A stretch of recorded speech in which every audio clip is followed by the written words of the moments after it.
My internet is slower than the colleges.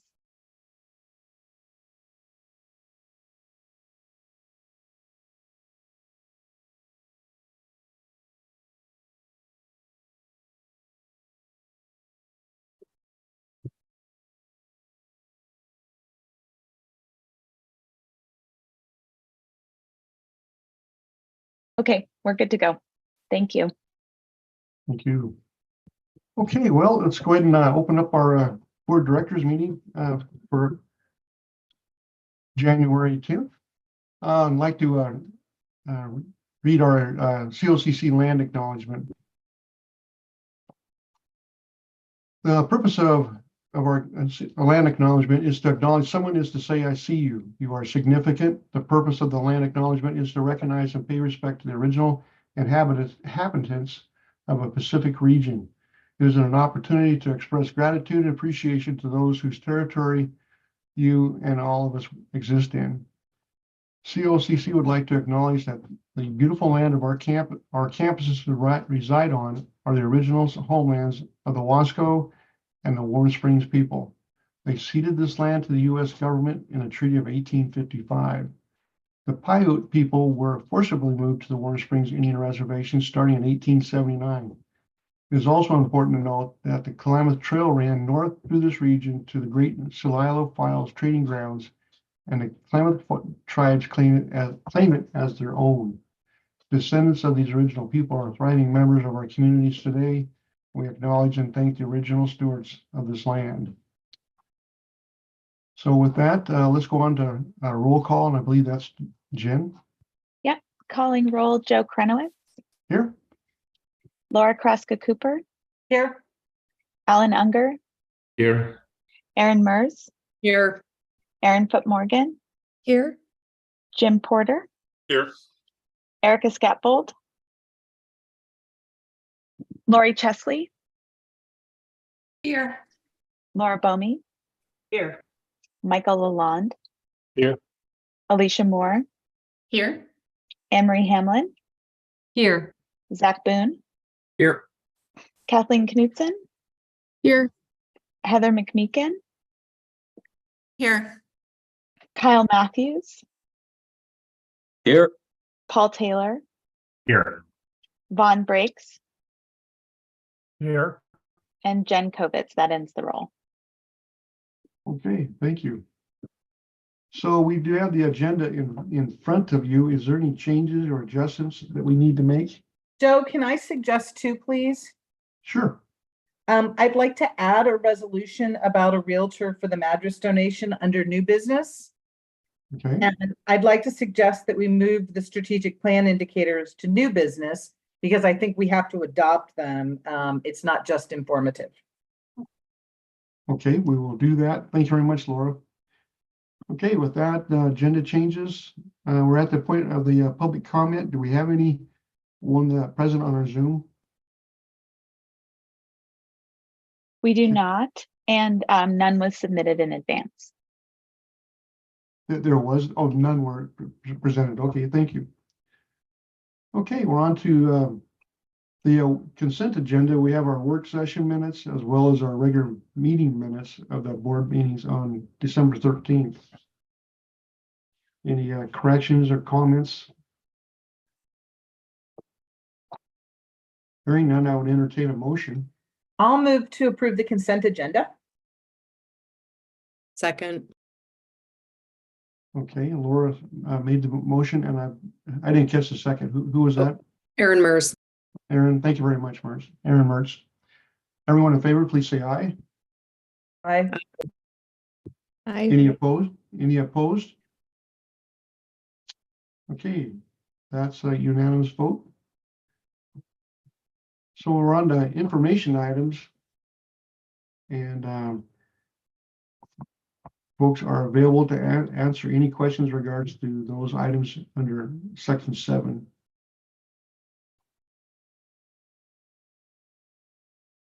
Okay, any items there? Questions? All righty. Okay, on to old business. So we'll turn this over to our staff. Joe? Michael, yes. Joe, I think maybe you're misreading the agenda. Oh. There's part of it is an annual audit report, which I know that Heather McMeekin and Kathleen wants to talk about, and there's a residence hall update and another presentation. So I think you were just focusing on the first two items, the hire report and the budget report. Okay, so let's go ahead and go down that list then. Annual audit report. We got quite a team there to talk about that. Michael? So, yes, we had our audit done again this year by Price Frank. We were lucky after going out to RFP, which they didn't respond to, and we only had one response, which was just too expensive. We were happy to see Price Frank willing to come back and do our audit for another year. So we're excited about that, but I'll really let Heather talk about the audit and what they found and how our opinion looked. So Heather? Awesome. Thank you, Michael. Yeah, as Michael said, it was, an interesting year. We were in the end very happy that we were able to work with you guys again. Kathleen and team are always really great to work with. It's a big audit. You guys have a lot going on. But it is helpful that, you have Kathleen and you have people who are able to help and know what they're doing. So I'll kind of briefly, as Michael said, we had a meeting last week and went into a lot of detail, went through most of the pages in the financials in there. It's a very huge set of financials. So I'm not going to go through, I'm not even going to open the financials for you. I just pulled out a few things that Kathleen and Michael thought were pretty important, just to kind of throw out at you. And again, as I mentioned, Kathleen or Michael, if I miss anything, just jump in and jump on. I will say it's 115 pages long, so she's not kidding. It's very long. So yeah, I'm not even gonna open it up and go through all those details with you. So just to start, those of you that are not familiar, kind of what we do as an audit, I'll just give you kind of a overview of what we do as far as our procedures. So the main bulk that we usually do it during the summer, is we test your controls. We test controls over payroll. So we go through and pick a random sample of employees and confirm that they're real employees. And then the documented pay rates that are in their files agrees to what they're actually being paid. So there's a whole process we go through to make sure, that, the employees are real and they're being paid correctly. We also test disbursements or your AP or any checks going out. And we test for approval. We make sure department heads are approving it. There's correct signatures, that amounts are correct, and the vendors agree, and all of, things like that. All the controls you guys have in place really are functioning how they should be.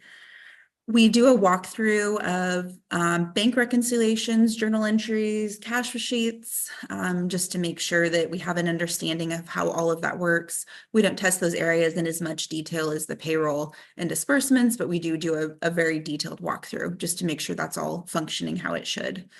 And then other procedures, we do a lot of cutoff testing. So accounts receivable, deferred, accounts payable, we make sure things are just in the proper period. Any fixed asset additions, we do a lot of testing surrounding that just to make sure things, are placed in service, or, maybe you received them, they're just not placed in service yet. So classifications on those. We look at any leases, any old or new leases. That's kind of a new standard that came up last year. So we look at that in detail. And then for revenues, we do kind of a reasonableness expectation. So we kind of recalculate your tuition and just make sure it all calculates to what we expect. And then we do for payroll, we do an additional kind of 941 reconciliation, which is your payroll reports. So basically all of the wages that you're reporting is fairly close to what is reported on the financials. So all that being said, I think the most important thing that you guys need to know from the audit is it was a clean opinion. everything came out great. There was no big issues, nothing to be concerned about.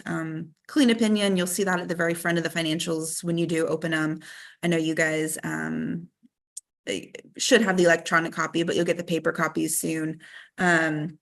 So that's probably the most important thing. Clean opinion, all good. Everything was submitted to the state timely, so we are good there. I'm just going to kind of point out a couple big kind of variances between, I'm just going to pull up something on my end here, sorry. Okay. So just a couple things to note here. Your overall, so I'll kind of start. We, for the audit, it's called government-wide financial statements. So what we do is we consolidate all of your funds into one, and then we pull, to get it on that government-wide basis, we add in your debt and your fixed assets, and your leases and things like that, that when it's on your budget that you guys are usually used to looking at, it sits in capital outlay or debt service. So that's kind of the main difference between the numbers I'm going to say here, and then I have a couple quick highlights on your general fund. Those are kind of the two main ones that I'm going to go over.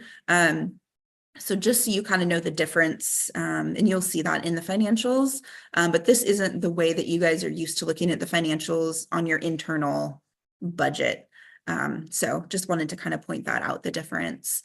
So on your government-wide statements, your statement of net position increased 4.3 million, which was great. That made up of total assets. Those decreased by 600, excuse me, a net 606,000. Your, the main difference was an increase in your current assets, which is, accounts receivable was the big increase. Sorry, getting over being sick. Big increase in accounts receivable and a decrease in cash. And that was HEC, correct? What's that? The delayed HEC payment? Yep. Yep. So that's expected. Heather, are these year over year numbers you're sharing when you say? Yes. decrease? Yep. Thank you. This is year over year. So I'm looking at 6/30/22. If you have the financials in front of you, I am looking at PDF page 14. You don't need to pull it up. But if you are looking at it, that is what I'm looking at. Your total liabilities increased 4.4 million. However, 8 million of that is actually your net pension liability. And then you had a decrease in your non-current liabilities, which was your debt of 4.5 million. And again, your pension liability, this is it's one you guys don't usually see. This comes directly from the actuarial study. So the net difference, you actually had a decrease of your net pension liabilities in total of 2 million. Again, this is not a number that we, come up with. It comes directly from the study, and that's how we report it. This was new, I believe in 2015, we had to start reporting the PERS. So again, your total net position increased 4.3 million, which is great. Your operating revenues increased 1.3 million. Most of that is just grants and contracts. You had a decrease in your non-operating revenues, which most of that was your federal appropriations. And that was just grants that you received and awarded in the previous years you did not have this year. And most of that is the HERF funding. And I'll mention the single audit, that was a part of our testing as well. And then state appropriations, again, just less state funding, and then timing of payments on the state payments. That you get 5 payments in 1 year, 3 payments in the next year. So that always fluctuates a little bit. And then, so Kathleen or Michael, did you have anything else on the government-wide statements that you wanted me to mention? I'm going to move on to the general fund. I know I skipped I by a don't. lot of stuff, so I just want to make No, sure I would we're just there. echo Heather's comment regarding, the GASB financials are a little not misleading, but just kind of a different way that we look at them compared to our Yes. budget basis financials. So I imagine she's going to jump to the general fund financials next. Yep. And I feel like that paints a better picture of our operations and then, what we budget and what we actually spend and actually earn. Yep, agreed. Thank you, Kathleen. So the next piece I'm going to talk about is some general fund highlights. If you have the financials, I'm looking at PDF page 21 or page 15 in the financials. So this is your general fund budget to actual of your revenue and expenditures. So in total, your ending fund balance for your general fund increased 2.5 million. So the total balance of that is 11.7 million, which is definitely a healthy number. Your revenues were under budget by 760,000. Most of that, like about half of that, was related to tuition and fees. And then there was reductions to interfund transfers of 1.4 million. So the difference between those two was the decrease. There was some unfavorable variances, and those were offset by higher than budgeted state appropriations.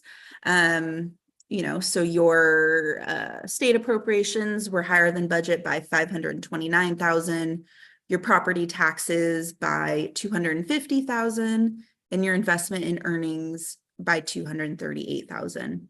So again, your total resources or your revenue was under budget by 760,000, made up of a few things. For your budget savings related to expenditures was a total of 5 million. So, I mean, that just right there is, great to be under budget by, 5 million in total. So you'll see that most of that was instruction. So that was 2.7 million, and then student services was under budget by 925,000. And I did want to point out that salaries across all of the appropriations were under budget by 2.6 million. And this kind of correlates with the decrease in your federal funding and your state funding. So while there was a decrease in the grants you received, that also means that you awarded less money this year. So that is, the main decrease for the your expenditures. And let's see. You'll notice the 11.7 is the number that I was showing earlier in the work session, right? Of our general fund balance. Yep. Yes, exactly. So those were kind of the main highlights in the general fund. Again, Kathleen, was there anything else that you wanted to add to that? I think those were kind of the main. No, nothing specific. Thanks. Perfect. Okay, great. So now I'm going to skip ahead to 22. So the rest of the financials, they're, very similar to previous years. If anyone ever has any questions, if you do decide to go through all of the financials and have questions, feel free to let me know. But I'm going to kind of skip to the back of the financials, which is the Oregon State Regulations Report. And then there was one other piece that I forgot to mention earlier related to our compliance audit. So there's a report in the back of the financials that is required by Oregon State regulations. Basically, this is budget law. So out of all of the expenditures and appropriations and everything that the college does, there was 2 areas that were over budget. Again, it's very common.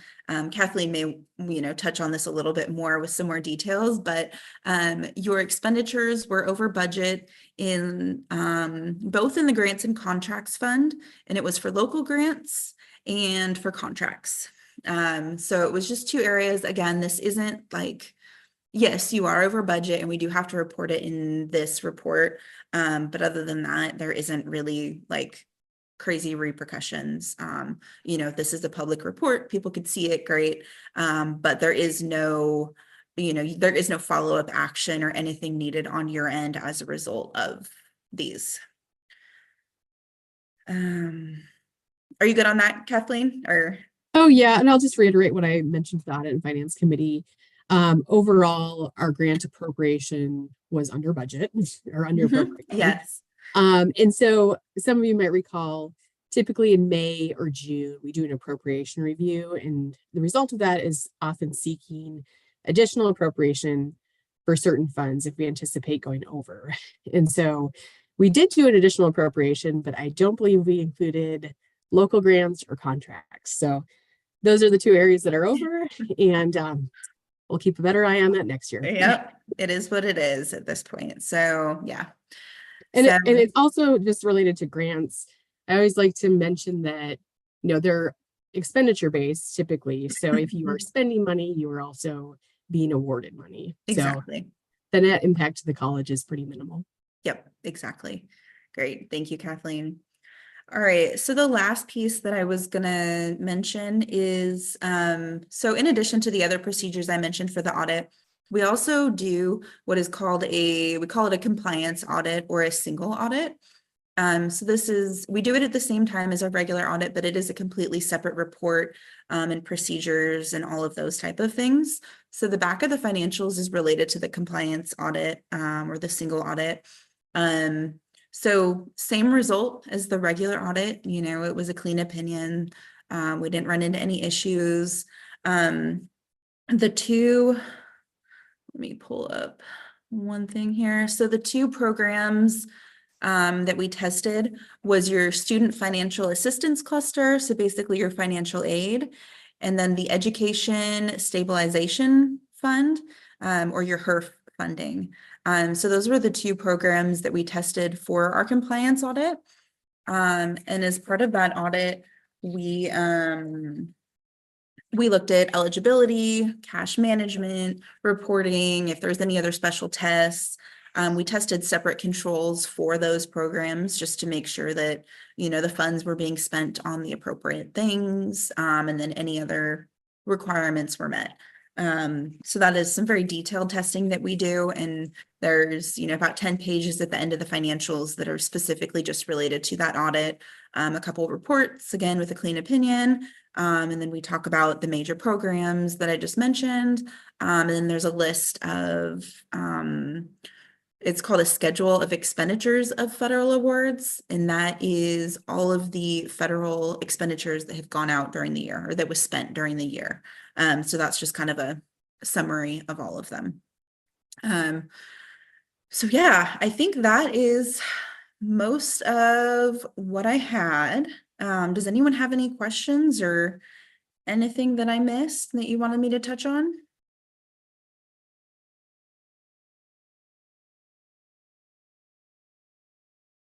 Not for the audit or the reports, which I think that's really good news. We have clean opinions. The numbers look good. The internal controls testing went well. I think that's all good news for the board. They may be interested in the future of your firm. Yeah.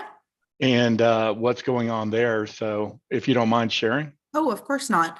Yeah, so we are, so Price Franck as of 1/1/24 has officially merged with a local firm from Medford, Oregon called KDP. We did this, kind of what Michael mentioned earlier. We didn't respond to your proposal this last year just because of capacity issues. We had so much going on, just so much work and not enough staff. As much as we could try to find staff, it was very difficult. So we, after many, many conversations and discussions and, this wasn't, the first firm we had talked to. We wanted to make sure it was a perfect fit. We found a very similar firm to us that we felt was a good fit. So we have merged with them. What that means for anyone in Bend, mainly we have more capacity, which is great. The partners, so me, Cara Pardue, and Adam Barnett are still going to remain the three partners in control of the Bend office. all our staff are staying. There's really no changes as far as that goes. Emails, phone number, all that's going to stay the same. The biggest change is they're going to immediately bring some staff into our office to help out with capacity. And then they have, you know, especially for your guys' sake, they do have a very specific Muni audit department. So we will have, you know, the other resources to, you know, retain you guys if that's what you guys decide.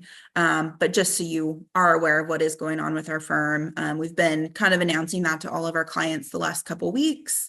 Well, there will be a formal announcement in some other platforms over the next couple weeks here. But yeah, so we're very excited about it. It's, I mean, we're stoked. You know, it's change. You know, it'll be change, but just from, you know, an operational standpoint, they really do run things very similar to us, you know, even same tax software and things like that. It fits really well. So, you know, we imagine it'll be a year of change, and then after that, hopefully smooth sailing. So we're excited about it. So the implications for us is Mhm. that because we had an unsuccessful RFP last year, we were Mhm. able to extend Yep. this contract for 1 more year. Mhm. But we can extend 4 more years after this year, Okay. if we would like to. So Yep. just to let the board knows where that stands. Mhm. Yeah. Perfect. I think Alan literally has his hand raised. Oh, I did, yeah. I just wanted to also say that last Wednesday, we had a Finance and Audit Committee meeting with 2 board members and 2 Budget Committee members, along with staff. It was a good presentation by Heather. Thank you, Heather. You're welcome. And I also want to thank Kathleen. She stepped up and did some Mhm. extra work to support the audit due to the lack of personnel, to make sure we were moving forward and keeping it on track. And so thank you, Kathleen, for putting in extra time. Yes. Thank you, Kathleen.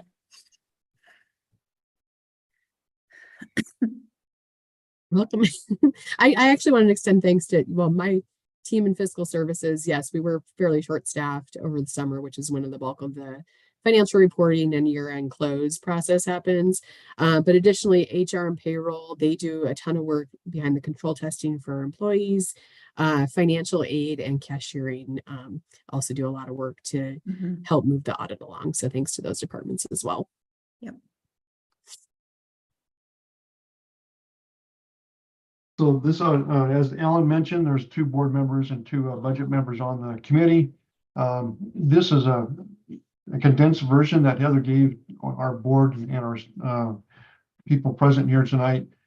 We spent more than probably 2 or 3 hours over 2 meetings with Heather and company in regards to what we were expecting, what we needed. And as usual, it's overwhelming when you start looking at it. And I'm so glad that there's people like Michael and Heather and Kathleen who read this stuff in depth, and they actually live, breathe it, and dream it. One for you folks, we'd be in pretty tough shape when it comes to all the financial requirements. So if there's, so our next process now is that we'll be meeting with our auditors in this coming July to get ready for the following year, just like we are right now.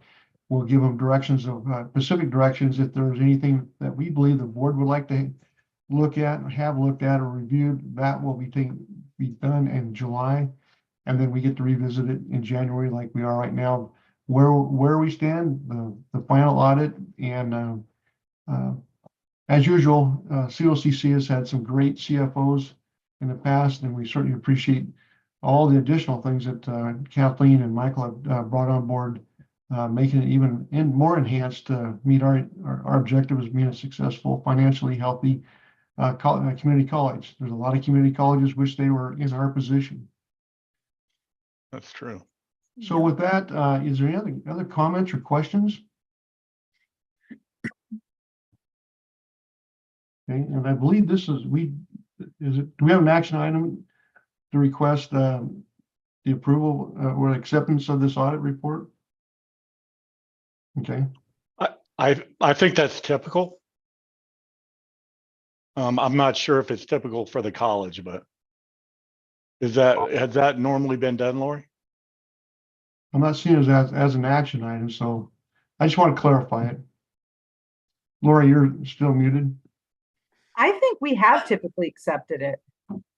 We have. That's just my mistake on the agenda and not seeing that. Yes, the board accepts the audit report. And I'll move that the board accept the audit report from Price and Frank and thank them for their service. Is there a second? Second, Alrighty. Everyone in favor, please say aye.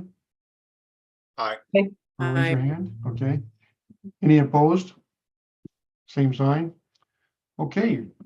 Once again, Heather, thank you very much.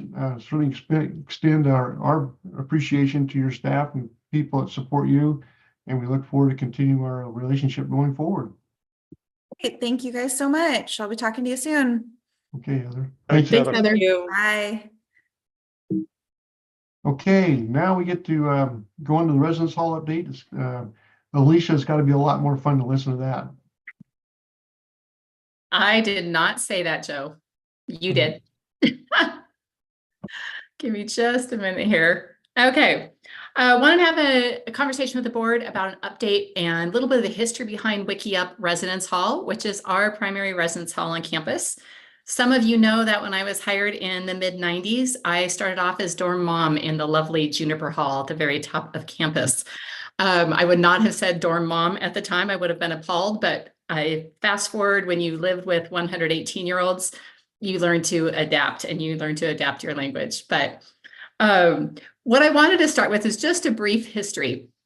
And this chart may look familiar. I used something like this last month, but Juniper Hall, our former residence hall at the top of Aubrey Butte, was built in 1967.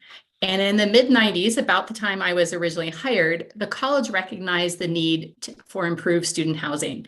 It's a cinder block construction building. It was traditional residence hall with 2 students in a room with group showers and bathrooms down the hallway. And that was a style that was really going by the wayside for many colleges and universities. And so in the year 2000, the college conducted its first housing feasibility study and included prioritizing student housing in its 2002 to 2012 master plan.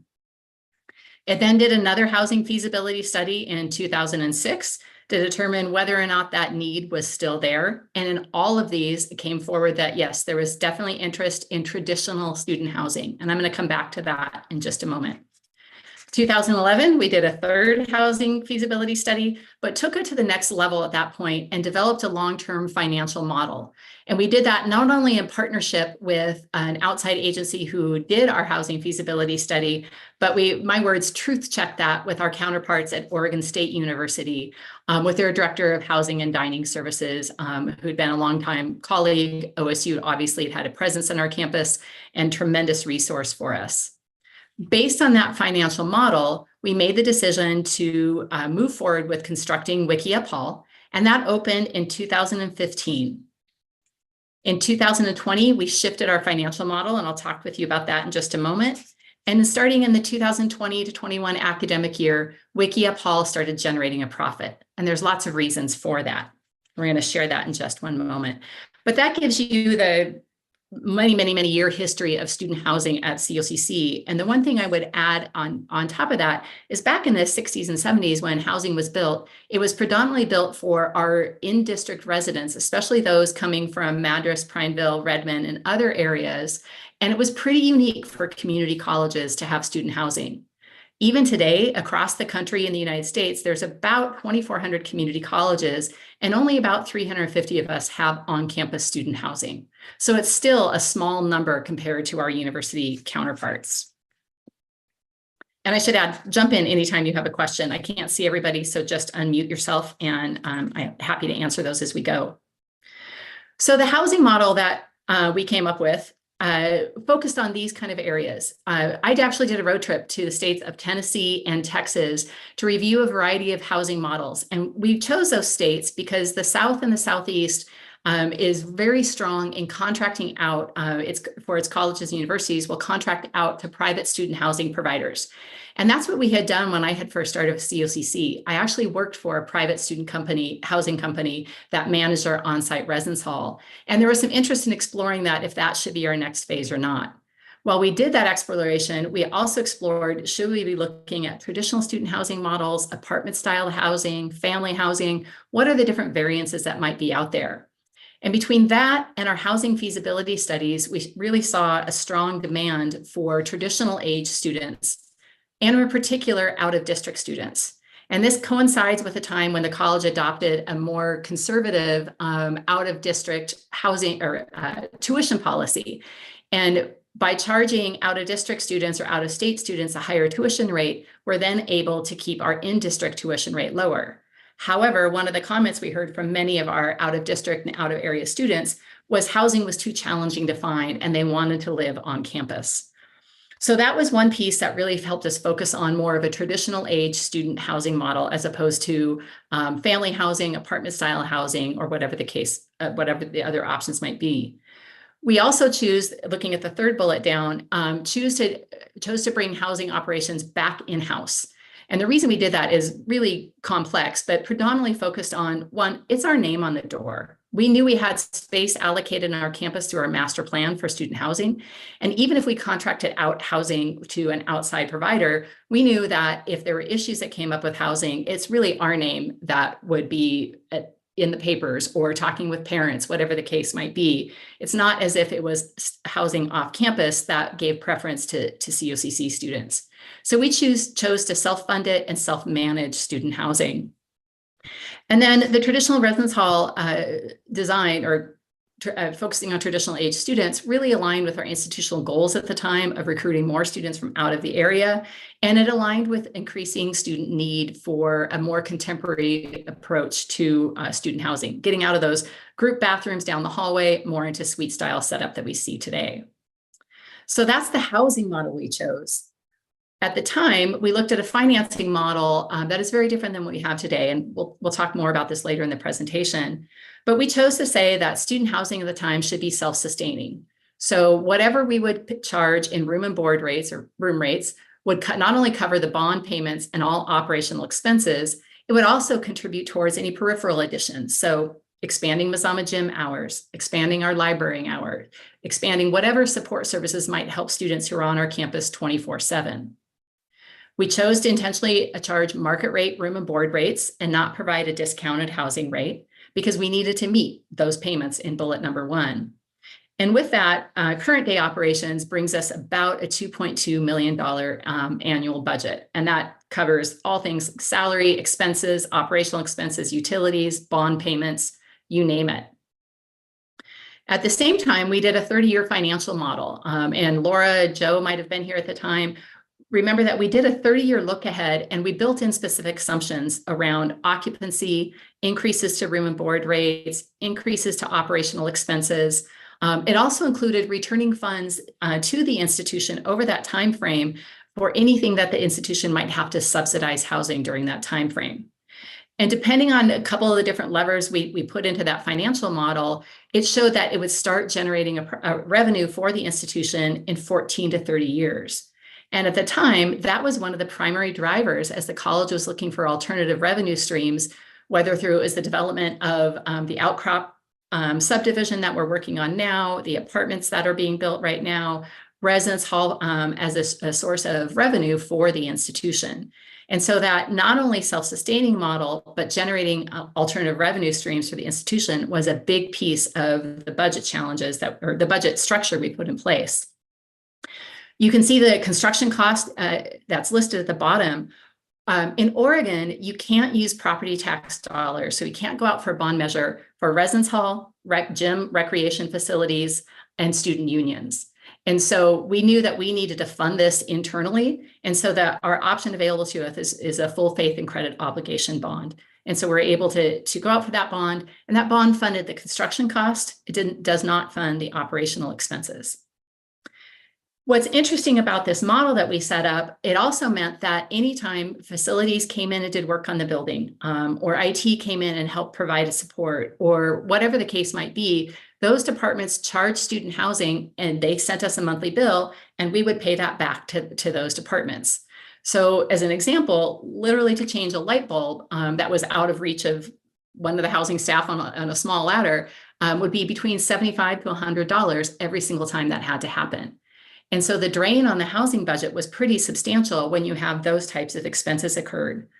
More importantly, though, one of the things that model set housing up to be was that there was not a lot of buy-in or not a lot of support or ownership from the rest of the college around supporting student housing. And so we made a switch, and I'm going to talk you through that here in just a little bit on our financing model, and what a world of difference that made in many, many ways. So just quickly, student housing for WikiUp Residence Hall is 320 residents plus 10 additional rooms for community assistants or resident assistants, as they used to be called. We have 3.5 professional staff dedicated to not only day-to-day operation of the residence hall, but also for summer conferences and that we might house here on campus. That does not account any time for the director of student life who oversees that operation, my time, IT time, facilities time, but that's just the 3.5 staff dedicated specifically to that. And the building itself is about 90,000 square feet. So bare bones basics. Wanted to give you a history of occupancy. Just looking back 5 years, taking the COVID year out since we weren't open that particular year, we've opened really strong and stayed pretty consistent fall, winter to spring. The numbers, it took us a couple of years to build those up. We didn't have a reputation for having great student housing, given that our old building was built way back in the 60s. But as that word got out amongst high schools, high school counselors, and the areas that we're recruiting throughout the Northwest, you can see that our occupancy numbers are really starting to be stabilized and quite a bit more predictable. Demographics of our residence hall students. You can see these in front of you. These are about a 5-year average of looking back, again, COVID year excluded, where about 22 to 25% of our students are from our local residents. But we also know we designed housing to attract those out of area students. About 22% of our students are students of color. Average age is 18 to 19, right? That's the target demographic we were going for. What's interesting about gender is 42% of our students are female, 53% declare as male. That's opposite that what we see at the rest of the institution. Typically, we see far fewer male students and far greater female students in higher education, not just COCC. So that's just why that is unknown, but it is an interesting piece to look at. A substantial number of Pell eligible students, meaning those students who are low income students, and that mirrors our current population right now. About 33 to 35% of our students receive Pell grants.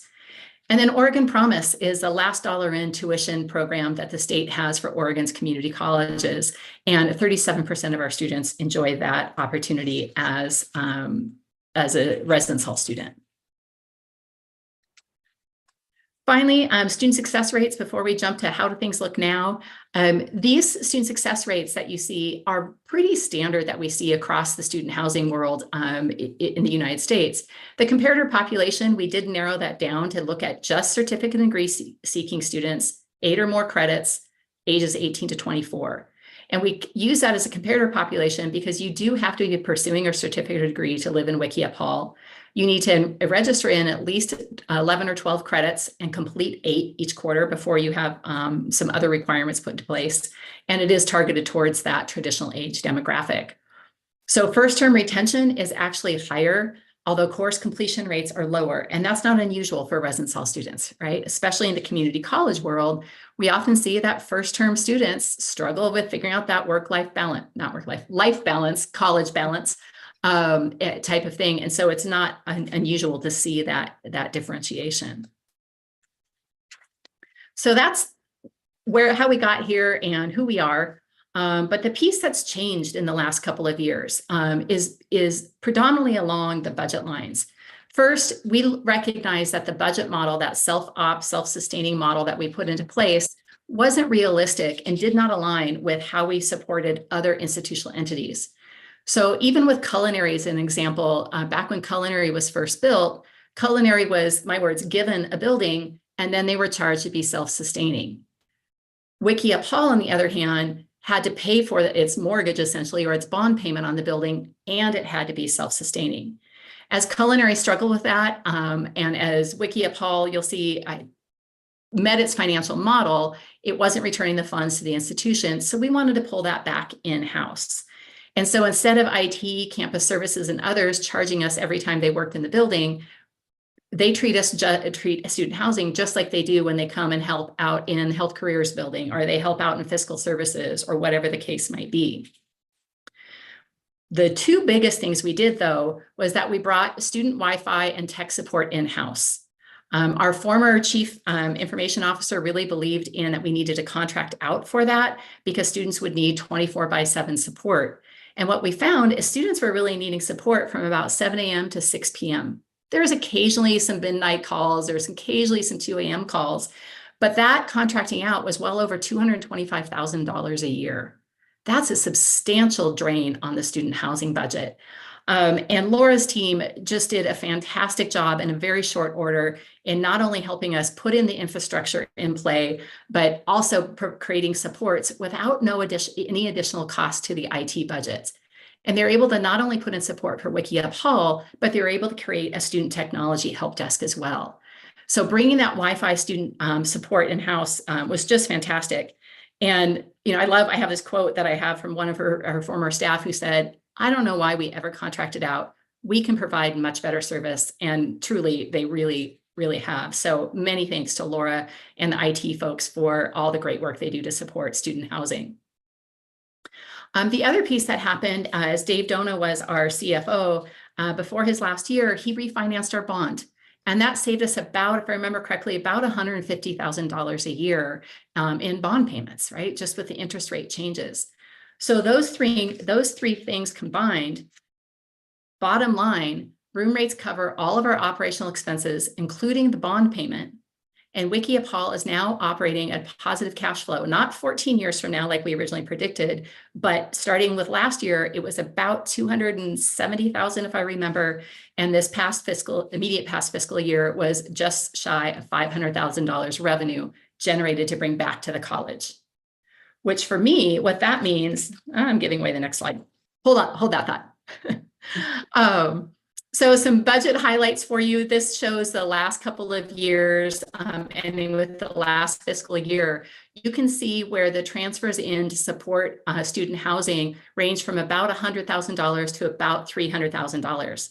The college no longer has to do that. And instead, student housing is generating revenues for the institution.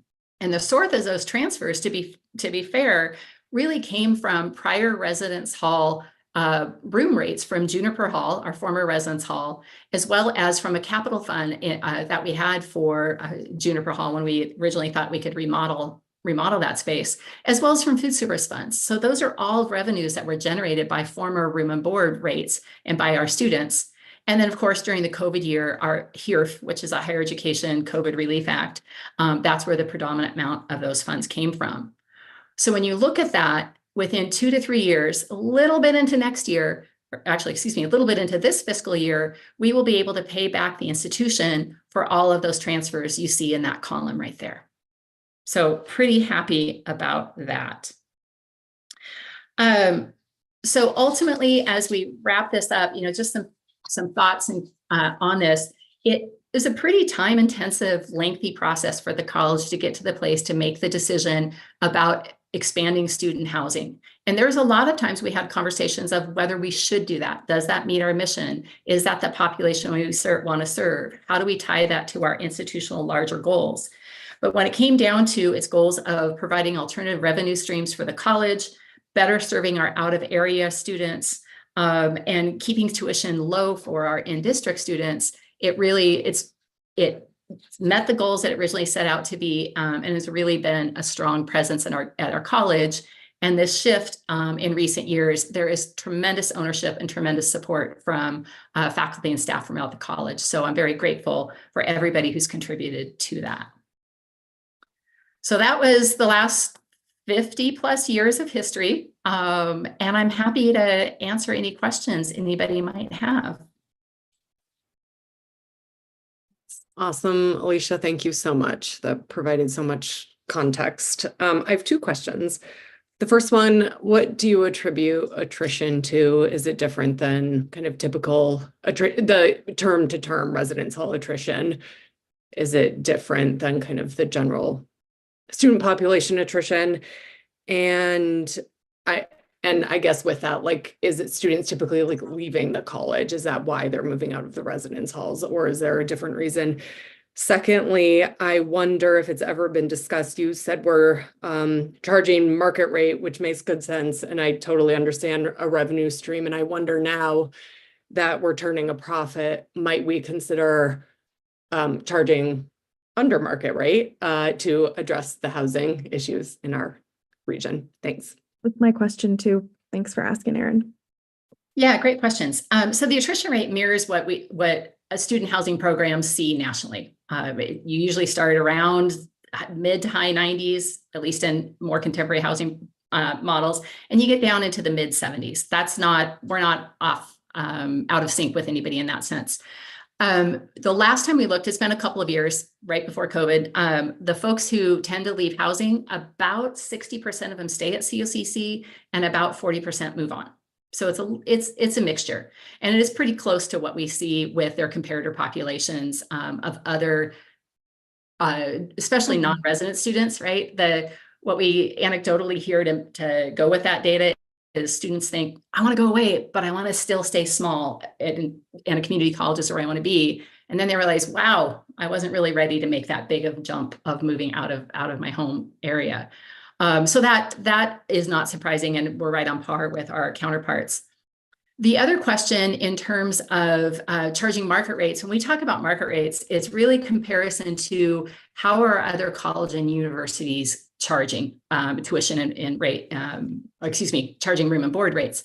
And as we shared in the January or December board meeting, it's really hard to get a good comparator, right? Our community colleges in Oregon that have student housing, one contracts out, it's an apartment style housing off campus about 3 miles away from where their location is.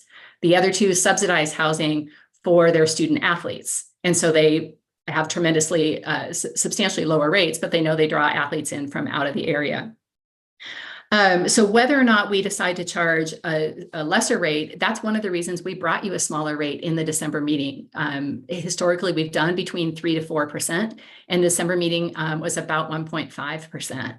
So knowing that the original goal was to help have student housing generate an alternative revenue source for the college as a means of helping us then keep our in-district student tuition lower, it's still meeting that goal. Whether there's a different goal now is another discussion, and where do you find that sweet spot of not charging so much that you're making too much of a profit off of student housing, but also charging a rate that you're not going to have to make a giant leap forward in future years. So I hope that answers your question. Can I jump in? Yeah, the sound is on.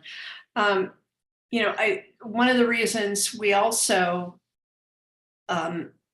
leave a little room I forget how Andrew said it in the resolution from last month, but the reason we charge something is exactly for the reason Alicia says, and it's also to have a small amount of money on hand for when things go south, right? So the oven breaks in the cafeteria.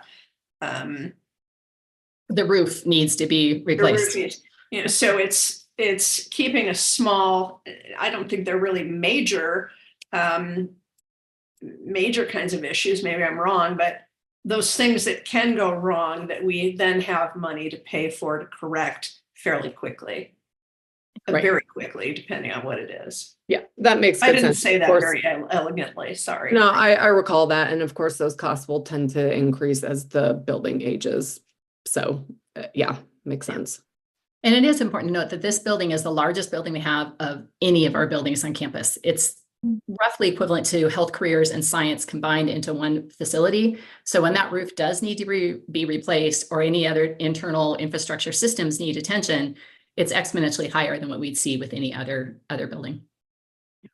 Great, thank you. Do we keep those revenues that are generated by the residence hall in a reserve fund of some kind for the residence hall, or? We do, yeah, good question, Erin. We do have a residence hall reserve fund. One of the things we're looking at SLT this year is, do we have too many of those, and should it be some things be consolidated type of thing? But that's one of the questions we'll can better answer here in the next chunk of months. But right now we do have a standalone reserve just for the residence hall. And do we, you were showing us that we're able to pay back a fair bit of the money that had been borrowed from other funds in the past to support the residence hall.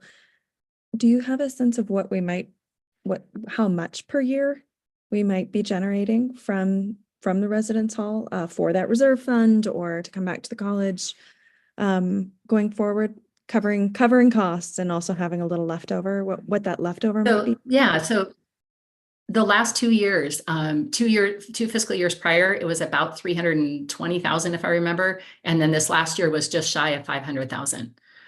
So that's that money that I refer to as profit, for lack of a non-accounting person's terminology.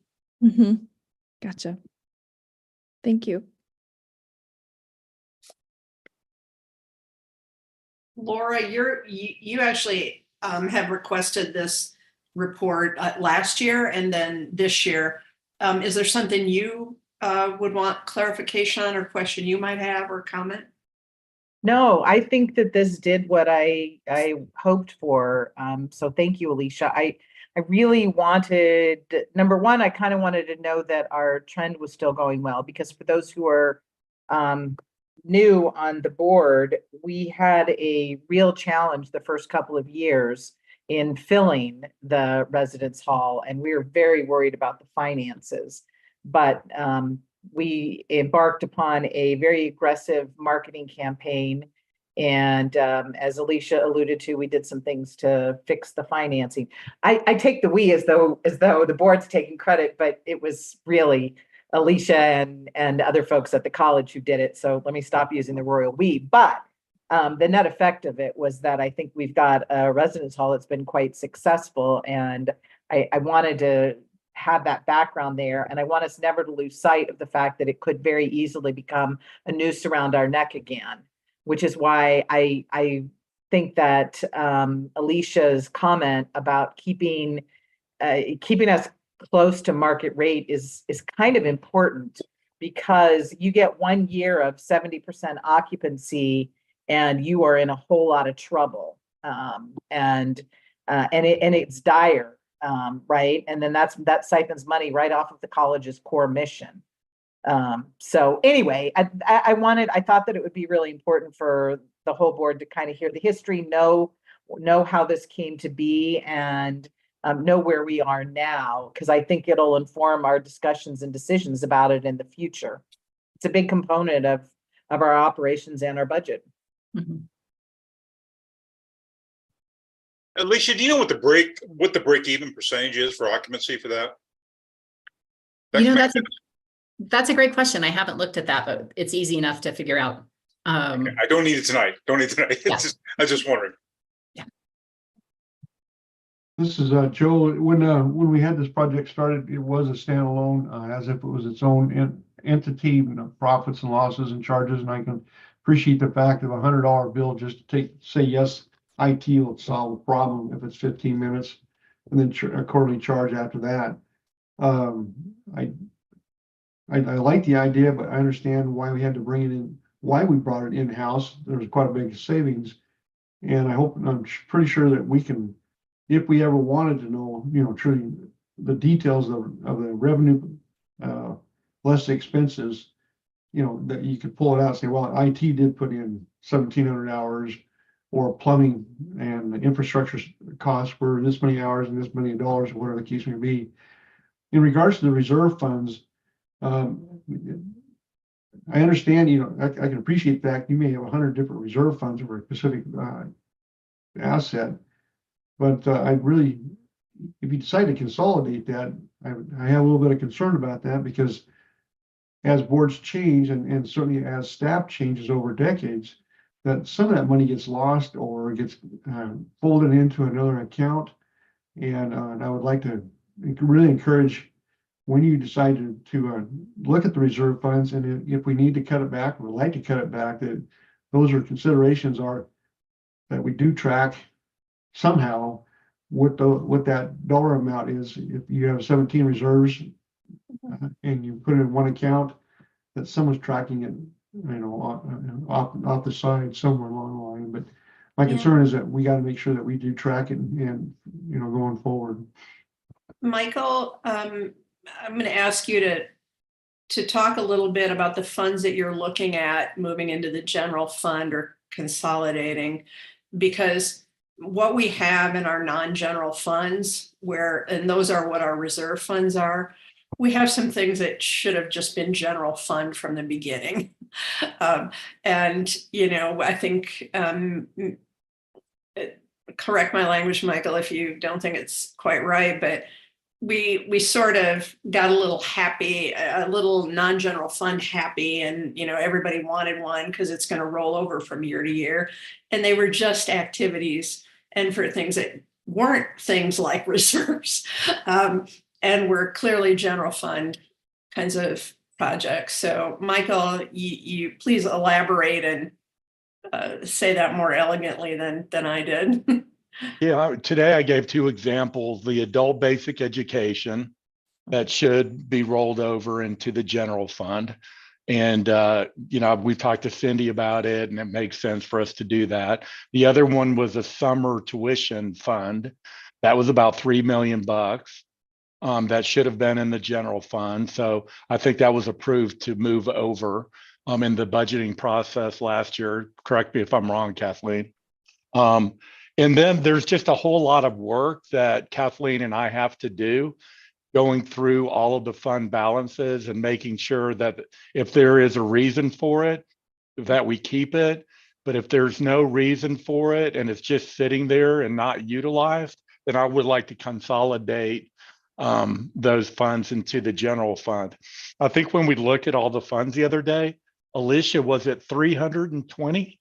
332 different non-general fund accounts. Yeah, it's crazy. So, you're right to track all of those different funds, and all of them have a balance sheet and they have a cash balance. I think it's just more manageable if we could consolidate it into the general fund, and then you can move the money during the budget process to fund capital projects or whatever else. So I'm not answering the question because I don't want to name all the other funds that we might consolidate until we go through a process. There are owners of those funds, and they sure are protective, understandably, at times. Was that political enough? Internally political? Eric. Well, thank you. Appreciate that. Okay, anything else, Alicia? I'm good. Otherwise, we can move to the next one, I think is also me. Okay, go ahead, me. All right. Me. All right. So through a variety of conversations, some of the board members have asked for some information on non-academic resources supporting student success. And this was actually really fun to put together to see how many things we are really and truly doing that we look at kind of from a basic needs, student well-being standpoint, and had some great conversations at last Friday's board student success committee meeting too. To frame this though, one of the things that has been intriguing is in the last couple of years before COVID at the most till recent, the number of states who have enacted state level action to support students in their basic needs. Oregon being one of those, and you'll hear about that with a benefits navigator position that the state created. But this is just what I could easily find in a quick online search. of the number of states who have done some things predominantly around food insecurity. There's one major association who's been doing quite a bit of work in that regard, but in different essences, others have focused on helping students navigate their benefits. And I share this from the perspective of, it's not just the OCC, it's not just Oregon, but this is a national shift in thinking predominantly at community colleges, but with a lot of our university counterparts. And so when we look at basic needs and the student support services at COCC, the list of things that we provide students with is pretty substantial. Each and every one of these could be a 30-minute presentation in and of itself. So I'm going to keep it very high level for two reasons, because there's a lot of great information around here. And two, there's a lot of people who do this work to much more detail than I do. So I want to provide you with some fundamental kind of foundational information about each of these services, and then some thoughts about where we're going in the future.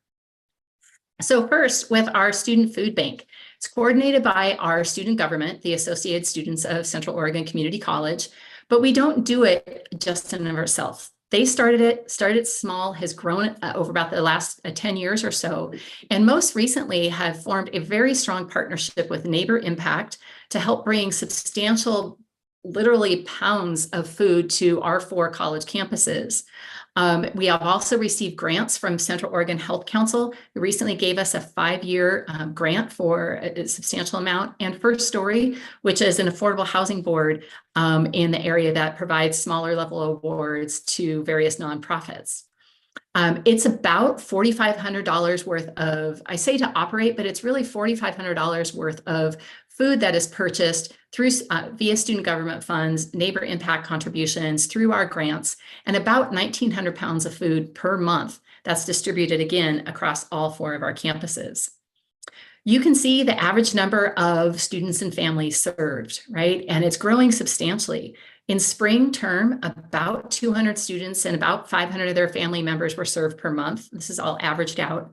And even within fall term, that's grown to be over 375 students per month and 1,100 family members. We don't ask students personally identifying information. We just ask them to log in and say, are they serving themselves and how many family members? And we ask some other questions about things they'd like to see in the food bank. So that's our food bank. And again, like the last presentation, chime in, interrupt if you have any questions along the way. Clothing Connection. Wow, this has been such a fun one to watch grow. Angie Cole, one of our early childhood education faculty, started this as an interview closet, right? Where can students go to get clothes that they can use to interview or to do their practicums and internships in the community? And that has grown tremendously over the years. And it's predominantly done by volunteers who staff the Clothing Connection on the Bend campus, and then it's available on our other campuses as well, and through donations given through volunteers. And our partnership with the COCC Foundation Board of Trustees is just amazing. They have been not only active volunteers, they have been active supporters of this work and really driving donations. It has started with adult clothing for our students, and this last year expanded into children's clothing, and the volume of students who are picking up the children's clothing is growing exponentially. And we average about 168 users per month. So huge drive there. It's important to note we also have a partnership with OSU Cascades. Again, thanks to the foundation, COCC Foundation's board connections there. OSU Cascades students can also access our Clothing Connection. And we also open up the Clothing Connection to employees of both OSU Cascades and COCC. It's physically in an old chemistry lab in Ochocka Hall on the Bend campus, and takes up not only that space, but a couple other storage spaces adjacent to that. So it's a tremendous resource for our students. Alicia, can I just jump in here? Please. It is, you should stop by if you're in Ochocka and see it, because they have taken an old chemistry lab and they've made it sort of look like TJ Maxx. You know, it's set up like a store, and the volunteers, a lot of them foundation board members or friends of the foundation, will help students who may be unsure what's the right thing to wear to an interview, and so on. Will help them find the right thing. It is just way cool. And now I'll be quiet. Thanks, Alicia. No, I think And we have it's- one, and Alicia, we have one on each campus too, just throw that. Oh, Yes. that was going to be my question. Okay, we do have one on each campus? Yes, That's different awesome. iterations, different size, that Yeah. kind of thing. And actually, unless I say differently, looking at this list, all of these are accessible in some capacity on all 4 of our campuses. So Great. And Thank you. I guess I'm not done yet, sorry.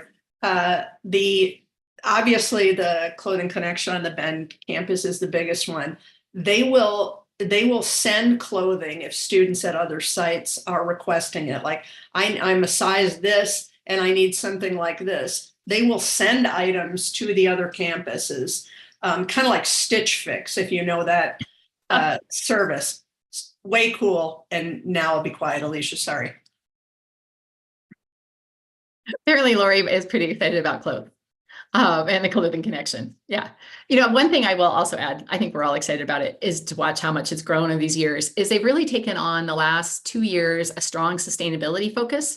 And we, in spring, I want to say April, we have a Clothing Connection fashion show. So it's there's a Friday evening event, Friday daytime event. It's a great thing to bring friends and family to. And it's a lot of fun. And the students and volunteers really get into it. And there's always openings for models if any of you are interested. All right, our next program is called SNAP, and it stands for Supplemental Nutrition. Well, SNAP is the former food stamp program, right? And so abbreviated, it's all called STEP, the SNAP Training and Education Program. And it's a statewide grant that we have with the federal, I want to say it's Department of Labor, but around supporting career and technical education students who are SNAP eligible. And we provide them with academic coaching and financial assistance. And it's academic and career coaching, so a little bit more in depth than or in partnership than what their academic advisors may be doing. Last fall, so this program was kind of in its fledgling stages for a couple of years statewide. Student Affairs inherited it last summer. Didn't fill the position right away just because of trying to navigate the federal grant requirements, the state reporting requirements was incredibly complex. And so we were only able to serve 8 students. When we fully staffed that position this past year, that jumped to 42 students this fall, with many of those students being seen at least every 3 to 4 weeks. And not only do they get this career and academic coaching and planning assistance, we also can provide assistance with tuition, books, any higher education expenses, with the average aid going to students of about $534 per student per year. So it's a substantial resource to help students who fit that particular niche. Alicia, Fairly. I'm so Go ahead. sorry. Quick question. Are they asking specifically for assistance with those items, or how does the program work? They work with that coordinator and that person helps them identify what they could use support with and access the aid. How does it work exactly? Yeah, so I don't think I have on our last slide. If we get a moment, I can at least talk you through it. There's a link on our webpage called Help for Students in Need, or Student Resources and Needs. And there's a bunch of these different programs that you see on this list, and they each have some of their own nuances, especially if they have a federal grant attached to them. And what I think is fantastic, especially in this bullet and the next 2 bullets, is the amount that students come in and can talk to any one of these folks, and they'll automatically get them referred to the right program that best fits their needs and best fits their demographic situation, because each of those are different.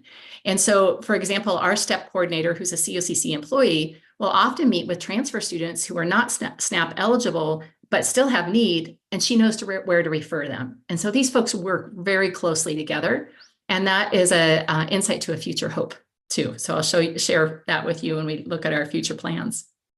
So, but a lot of the referrals, Erin, come from faculty, from academic advisors, from our front counter staff in the admissions area and financial aid, who, when they hear students start talking about, gosh, I can't pay for my books, I'm having trouble paying for my deposit on my housing, whatever the case might be, staff and faculty are so well versed in this work that they automatically refer to the folks on campus. The next one is a little bit similar, except it's focusing on a different population, similar to STEP, and that is a statewide grant what through a federal agency, and this one in particular is through Voc Rehab. And through that partnership, the goal here is to increase the academic and career opportunities for individuals with disabilities. So Voc Rehab is our first point of screening for these students, right? Once they meet Voc Rehab's threshold for whatever support services they might need, then they refer them to COCC, and in particular to our ICAP, Inclusive Career Advancement Program coordinator. This is a new statewide effort. The first cohort of community colleges in the state went live last year. We started this fall, and we already, and I'm going to say already, even though it's 10 current students and 7 prospective students here in the next couple of weeks, that is proving to be more than folks who are in phase 1 and have been at this program for a year. And they were really shocked that at a recent statewide meeting that we had this many students already in the pipeline. And so I want to give huge credit to our local Voc Rehab staff who've been a tremendous partner in getting this group or this program off the ground and really ensuring that students are working towards COCC as an option when it's appropriate. So great service that's just getting started. Excited to see where that goes. Thrive, many are aware of a local nonprofit called Thrive, and what their responsibilities is to work with adults who have not only basic needs, but to help them with their benefits, with veterans benefits, with healthcare access, with mental health care, whatever the case might be.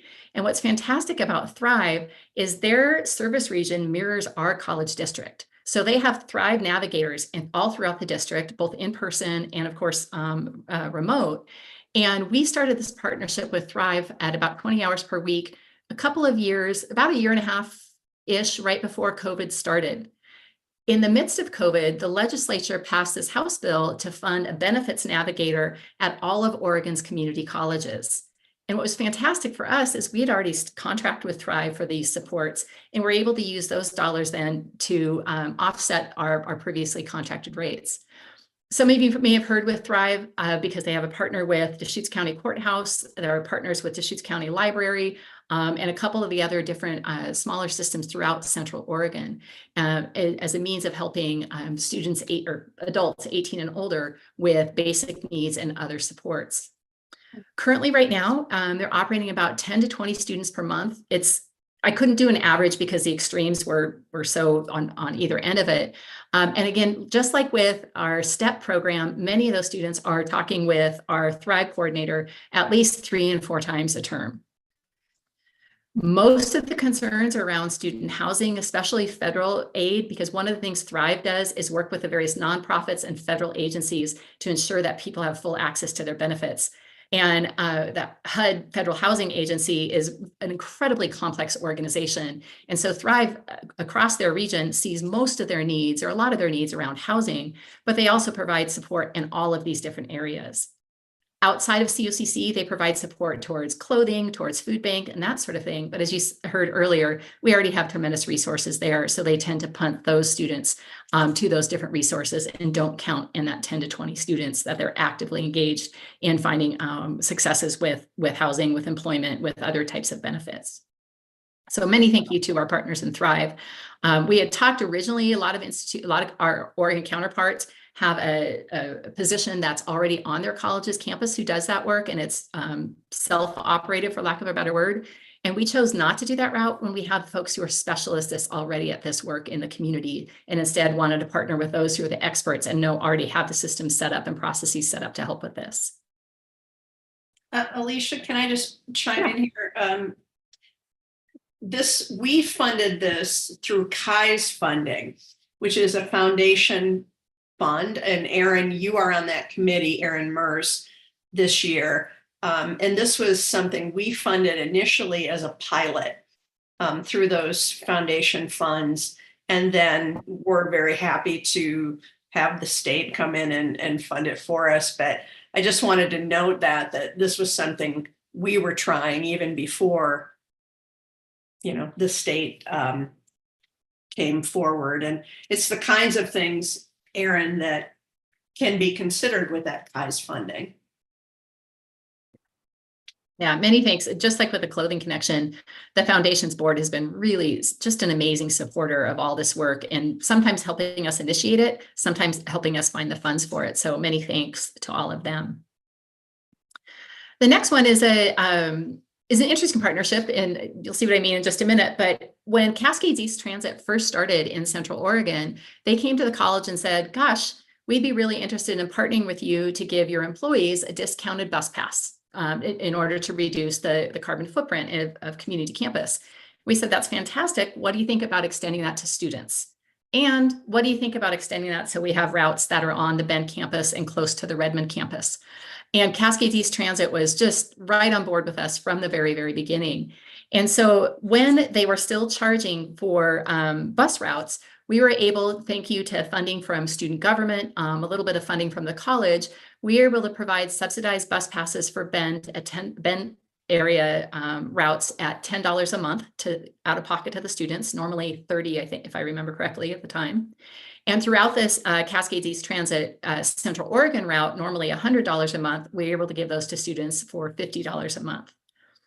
You can see the frequency that they stop on the Bend campus. Post-COVID, most of their non-recreational routes are still free. And so I want to mention it as a basic need because it was a great partner and a great support. And Cascades East Transit really worked with us in that regard. Now that their routes are free, we are no longer providing that subsidy, but it is a great service for a lot of our students. The next piece is an exciting one. Again, credit to our information technology and our library staff on this one, and that we have a technology lending program that has a whole slew of technology tools that are available for students to check out. The most popular ones are laptops and hotspots, but they have cameras, they have microphones, they have all other sorts of technology-based equipment as students need to help support their academic needs. Originally, funding, and it's varied from year to year over the last several of years, came from ITS, and then we had our COVID relief, Higher Education Relief Fund, funded part of it. Library has a foundation fund. There's some general fund dollars that go to it, but it is pieced together in a way to really serve a substantial number of students. And last year alone, you can see that there are 526 individual checkouts of the hotspots and 332 for laptops. Now, that could be one student checking them out 3 times. We don't have unduplicated student numbers, but still, that's a substantial amount of support that we see through that program and is very well received by our students. Our relief funds, holy smokes, we've got some great support through the COCC Foundation, predominantly driven by our donors. And the college has had some sort of level of relief funds for at least 10 to 15 years. In particular, right now, we have a general student relief fund. Some donors came forward this last year and has some relief funds for LGBTQ+ students or those who are actively engaged in our LGBTQ+ club. Same with our undocumented student fund, and that's been around for about 5 years. And most recently, we had some resources come available to support veteran students or students who are actively engaged with our Veterans Club. There's an application process, just like we do with some other funds, to gain some basic student information, understand what their needs are, check their progress to make sure they're meeting certain requirements, because there is a credit requirement for a lot of these. And those types of support are wide ranging, everything from housing to utilities to tuition and books and a classroom type of needs, with the average aid of $514 per student per year. So tremendous support of that. And a subset of that is a child care fund that's also part of our relief funds that's funded through a foundation endowment and private donations. Like a lot of our other relief funds, students must have completed the FAFSA, the Federal Application for Financial Aid, or the Oregon Student Aid application, be in 6 credits or more, and be in good academic standing. Average award, you can see that amount there, and that helps approximately 43 students annually. So it's a tremendous subset of those relief funds that I mentioned on the previous bullet. This last year, many thanks to Sean Tevlin, our grants writer, and Amy Howell and Angie Cole in our early childhood education program. There's a federal grant called the C-Campus Grant that a lot of colleges and universities have. You can see that, I can never remember what it stands for, but it's Child Care Assistance means Parents in Schools grant. In other words, if we can give students assistance with child care funds, can we keep them in school? It's a 4-year grant, and we are awarded about $50,000 a year annually, and that's able to help us place about 6 kids per year. We say about because the number of kids that can be placed depends if they're an infant versus a 3-year-old versus a 5-year-old, because the state ratios for those are wildly different. But the parents of the children do engage in student success coaching with someone that is funded through this grant as well. And so they not only have their academic advisors, but they have a student success coach to help them with their learning and ensure greater student success. So through Volunteers in Medicine, we also have a dental clinic on campus, right? And it's a great internship site for our dental assisting students, and a great partnership between our faculty and the local VIM, Volunteers in Medicine clinic. This one is a little harder to track students because it's an outside entity that coordinates it. Information is protected by HIPAA, but we do know it's open to both student and community clients. And our faculty estimate about 5 to 6 students a month take advantage of this service. And so it's a free clinic for tooth stuff. I am not a dental assistant, but tooth extractions, fillings, kind of some basic wellness healthcare needs that you would normally get through your annual checkup and things along those lines. Alicia, are these folks who are meeting VEMS requirements typically? They have some pretty specific eligibility requirements, or do students get to come even if they don't meet VEMS typical requirements? That's a great question. I don't know that I know the answer. The reason we have to partner with VIM is so much of the work that is being done has to be supervised by a dentist, a fully licensed dentist. And so my assumption is I believe they have to meet those requirements, and that's why we have so many community clients coming to it, but we can certainly check that. Great question. Personal counseling. This is one I'm really proud of COCC, and I'll give you some background there in a minute. But we have a partnership with St. Charles Health Systems, and that's a partnership we've had in place, gosh, for 15 or so years. We contract with them for about 35 hours a week of in-person and remote counseling, and it's pretty amazing post-COVID how many students are still actively engaged in wanting personal counseling in a remote basis as opposed to an in-person presence. It is acute care, so students get up to 5 free sessions, and our partners at St. Charles will refer them to other affordable options in the community if someone needs more in-depth care. And again, like one of the earlier ones, the range per month is so wild that to do an average wasn't really representative. In the summer, it's as low as 39 students a month. During the academic year, as high as 84 students per month are seen by our partners. They are housed on our campus. They're part of what we call our CAP services, so career, academic, and personal counseling. So their offices are on campus. The intake is done by our staff, but just like with the dental clinic, their records are that of St. Charles, so protected by HIPAA. So we don't really have a lot of details other than some basic reporting. What's great about this contract is we also have access to crisis counseling. So if there's ever an emergency and we need to have crisis counselors on site for whatever the case might be, they're available with an hour's notice. And the example I've used in the past is years ago, we had a forest department field trip, and they were first on the scene on a car fatality. And by the time they got back to campus, St. Charles had crisis counselors on there and were helping our students and faculty process what they saw and what they experienced. One of the things to me that's exciting about this partnership is when I work with colleagues in Oregon and beyond, if they have personal counselors on staff, oftentimes they have 1 or 2. They typically tend to be faculty type positions who are off contract during summer, but they're faculty administrators who also get vacation time. So if you're a smaller institution and can only afford to hire 1 person, then you have no mental health support during the summer. You have no mental health support when students or when the counselor might be on vacation.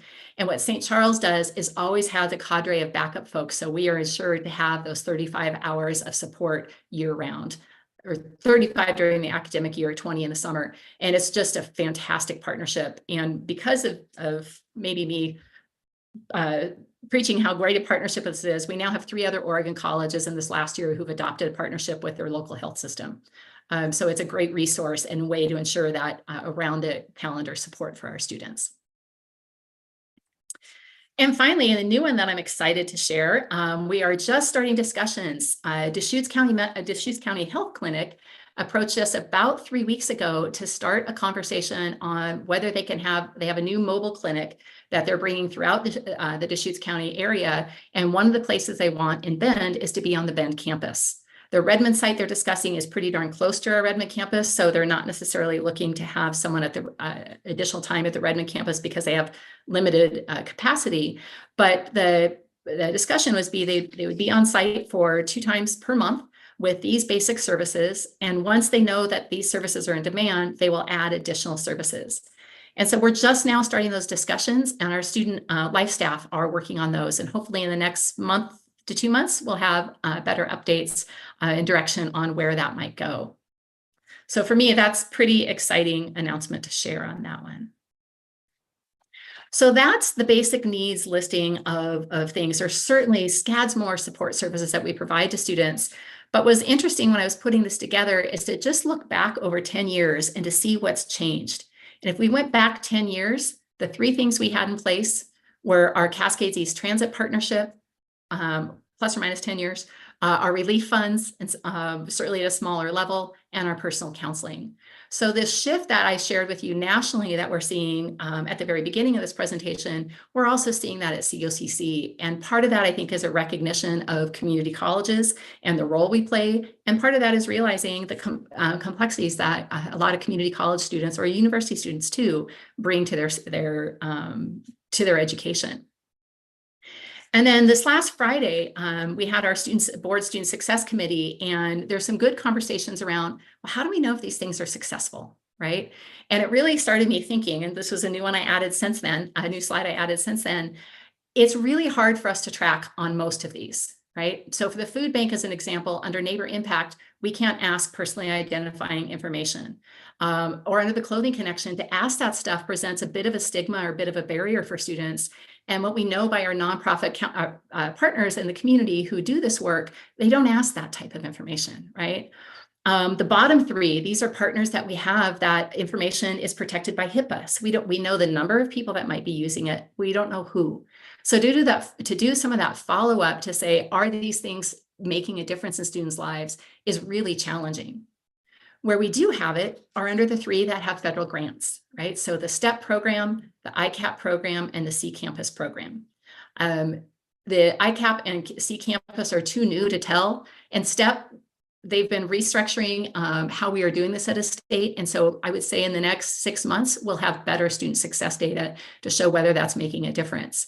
So that it was a thank you to Aaron, and Erica on that, for who were at that meeting, to really, my words, pushed me a little bit to think about that. And then I kind of had this epiphany of, well, we'd love to, but so many of these have limiters that we really, that are beyond our control. But we couldn't do all of these without those partners who also have good reasons for having those limiters, because this is a pretty tremendous menu of resources.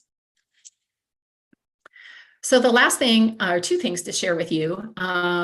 I need to say thank you to this whole list of folks here, because these are the people with the boots on the ground responsibility for making these programs operate on a daily basis. Whether the community college partners, COCC faculty and staff, their commitment to ensuring that we're taking care of our students' basic needs and well-being is so strong, and we simply could not do this fantastic work without them. So this list, all the credit goes to all of them. I'm just here to share that high-level summary. The final piece I want to share with you is some potential future directions, right? Just things that we've had in the planning for a little bit of time. You've heard a little bit about our federal Title III grant, which is a grant we wrote that had multiple parts to it. But one of those was to co-locate a lot of our basic needs, and in particular, our food bank, our clothing connection, our STEP program, Thrive program, because they're in 4 different buildings on our campuses, and at least on the Bend campus. On the other campuses, they're small enough, they're in one space. But how can we bring those together so we're not ping-ponging students all over, over the campus? We recently received word, I think you all are aware, that we weren't in the first round of funding for the Title III grant. We were going to reapply. We realized that we just received word this week that the Department of Ed is not opening up a new grant this year, but instead they're going to start funding down that list. And we missed funding by 0.66 points. So we had 100 points and they cut off funding at 100.66. So we're this close, right? And the last time we applied for the federal Title III grant, We were off by 3 points and we still got funding within a year. So I am incredibly hopeful that Title III will come through not only for this purpose, but for the other pieces that we had with that. If not, we know that we have that as a priority at the college to look into how can we look for other institutional funds to physically locate these areas together and hire a coordinator to ensure that continuity of service and referral amongst the different entities. About how much would that grant be for, Alicia? The grant itself is $425,000 a year, if I remember. But the student basic needs portion of that was really around construction cost and remodeling cost and the cost of a position, which is about, if I remember right, $100,000 with benefits. So there's other different, we had different elements to that grant, not just this one. The other piece that's out there, a couple of years ago, I brought together a group. There's a federal Department of Education program called TRIO. It's TRIO means 3 in Spanish, because originally when this Department of Ed started, there were 3 different programs that they sponsored. There's now 7. They haven't changed their name, but it's still called Federal TRIO programs. And we brought a group together from across the college to say, of the 7 TRIO programs, which of these does the college want to apply for? And the reason that's important is TRIO, if I had a magic wand and could do anything in terms of student support, I would implement a TRIO model at every community college in this country. And the reason it is what TRIO does is provides everything from enrollment planning, academic planning, personal coaching, student activities, multicultural engagement, but they do it at a small student to employee ratio. So TRIO coaches have 125 students per coach. Whereas our traditional academic advisors, nationally, the model is around 300 to 350 students per academic advisor. And what we know about TRIO is students who are engaged in TRIO programs are wildly, wildly successful. And TRIO programs target underrepresented low-income populations. And so when this group looked at these 7 different TRIO programs, sorry, I'm probably geeking out on you a little too much on this, but I love it. When this group of us looked at the 7 different TRIO programs, we decided we wanted first to apply for the SSS grant. And the reason that's important is that's the college level grant, so that the moment students start at an institution, they have this intensive support.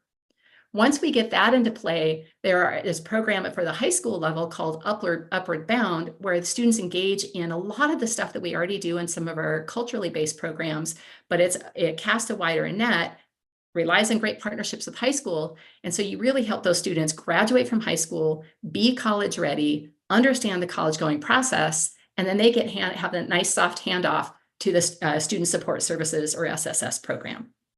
The SSS program is, our application deadline is December of 24. There's a small team of us that are working to have the grant written by this April of 2024. Because the statewide TRIO Association will provide coaching at its annual conference about your grant and any changes that you might need. And that gives you substantial time to make those changes. So we're hopeful to apply for that this upcoming December. And then within a year or 2 afterwards, or the next application cycle for Upward Bound, apply for the high school program portion of that. Alicia, is TRIO only funded through the grants, or can you also pay for this support? It's only funded through the Department of Education. Now, could the colleges, TRIO programs are pretty canned. So when we write the grant, we can't get wildly creative, because we know what TRIO funds. Most of the TRIO programs have the same type of setup and organizational structure and services they're providing. Could a college and university replicate that? Yes, they could, but it's incredibly more expensive than what we currently are able to do. So it's a fantastic program. It tends to be a program, once you get one of these programs, you tend to be able to get those renewed every 5 years, unless you are wildly off base.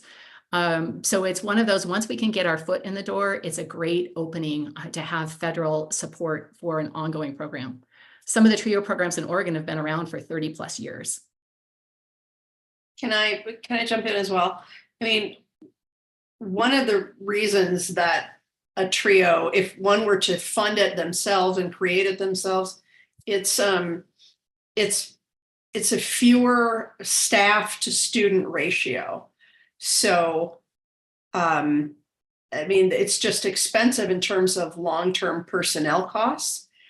They're very robust programs in terms of the scopes of services that they provide, from helping students develop transfer plans, going on visits to colleges and universities, and there are just tons of activities associated with it as well. And a term I've heard Alicia use, and I would absolutely agree, it's the gold standard support program. Proven success over many years. I just think it would be amazing if we got this grant. And I'm just delighted we're looking at it and are going to throw our hat in the ring.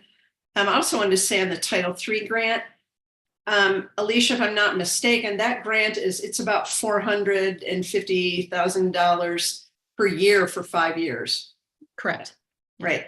So I just wanted to be clear that there are a lot of things in that grant, but I didn't want you to think it was just $450,000. It's over a series of years on quite a number of projects. So it's a $2.5 million grant. Would the TRIO program be something that would be sort of housed in the resource center, or more housed like in academic advising? That's part of what we'll work out in the next bit. One of the most predominant model is either partnered with academic advising or student life, because student life tends to sit between the enrollment side and the student success side and can really help build those partnerships. Generally, it's in student affairs. What unit within student affairs? I guess I've never seen it anywhere else. Maybe somewhere it is, but it's a student affairs program. Absolutely. So all right. I have more questions. Sorry, Alicia. As we start to build all of these concepts out, they start to look like a whole, potential like budget around student success or student services. They're all in very sort of funding for these things is all kind of coming patchwork from different programs across the college. Would you ever envision that we would sort of begin to understand all of these items as one cohesive budget or strategy as a whole, all of these different elements? Or do we, will we continue to sort of see them as, these standalone programs, or will we start to think about them as some sort of cohesive strategy and plan with a budget and all? Anyway, just Right. curious what you think about that. Yeah, a lot of them already are, whether you saw that in that presentation, it wasn't very obvious. But a lot of them rely on community partnerships, right? The dental clinic or the food bank, or all the different St. Charles partnership type of thing. And right now they're housed in places that made sense when we got them started. As they've grown, we're starting to think a little more strategically about how can they be better partnered together, and hence things like bringing together the basic needs and wellness center. That also requires physical space remodel, and that's a discussion that SLT and Michael and others are having. So I think we're just now at that place where they've grown so much in the last 5 years. We need to kind of pause and take that more strategic look, and are just at the very beginnings of those conversations. And I'm just I don't want to get too deep into a few things that we're talking about that haven't been decided. We're not going to break any news here, but I do think in the next several months, we are working on some better coordination of these units, bringing them together a little more cohesively. So that's like it's like the, what do you call it? It's like the trailer, it's the tease, it's the, well, I don't know what the word I want is, but. Preview. It's a preview. It's a preview.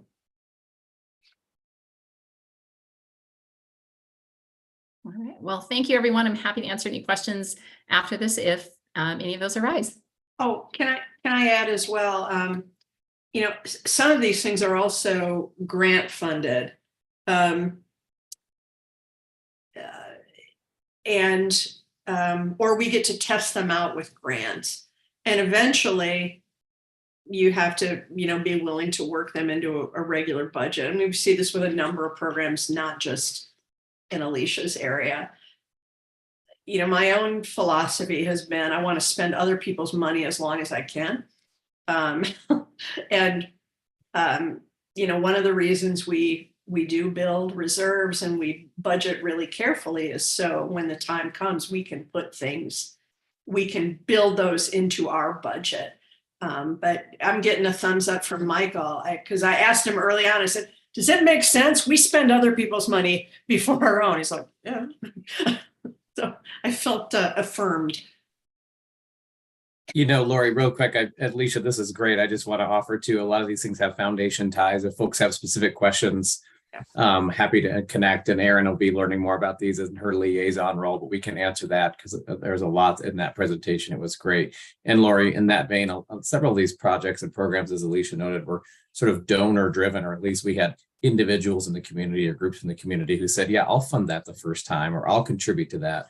The relief fund we used that was called the emergency fund started as the Luminary Fund, that started as from a local couple and a spend down endowment that really helped the board and the foundation, and a lot of folks on campus recognize the need for those funds that were relief funds, emergent in nature. So just really great to see. Just great to see how these things have now carried on and a bigger life and have really supporting more and more students over time. So super cool. Yeah, and I want to mention Brittany Nichols in your shop, who manages all those emergency funds. She's also our scholarship coordinator, but she's had a huge role in creating, I think, a culture of student support and success in the foundation and managing those funds. And so I think she's doing a great job. Yep, echo that. Thank you.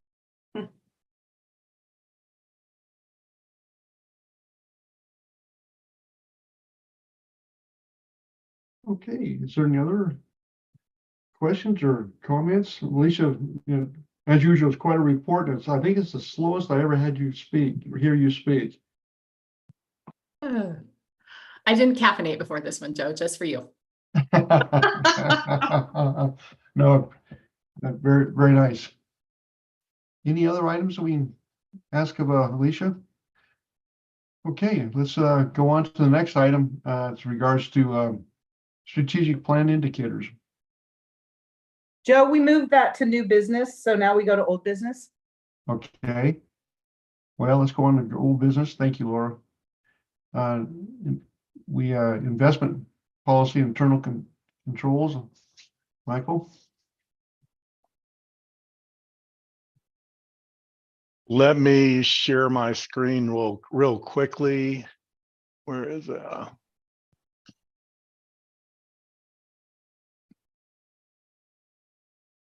So can you see the investment policy up there? So obviously I'm going to have to take proposed investment policy out, so that will be changed if you do choose to adopt this. The only other change that we had from the last reading is on page 2. At the very bottom, I had mistakenly crossed out ORS. And so I put that back in, but continued to strike out 294.085, which was, I don't know, they changed it and they did not replace it with anything else. So I think everything is the same as we looked at it last time. So no other changes to it unless anybody has any questions or comments on the policy itself. I just have a question for Paul Taylor. I think that for the second read, do we need a motion? Because I don't think we did for the first read.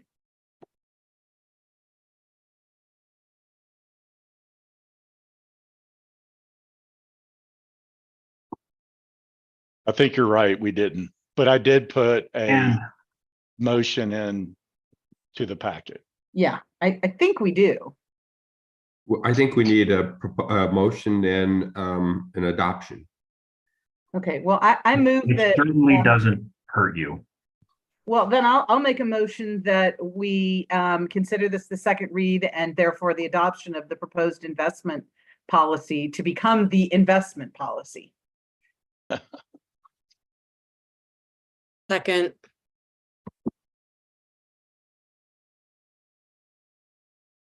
So the motion has been made. Is there a second? I think Aaron seconded. Okay, I Mers. missed that. Thank you. With everyone in favor, please say aye or raise your hand. Aye. Any opposed? Okay. Great. Thank you. You bet. Thank you, Michael. Regards to the next item is, we're on the new business, mileage rate and per diem rates. Kathleen? Yeah, the resolution was included in the board packet. It's pretty straightforward.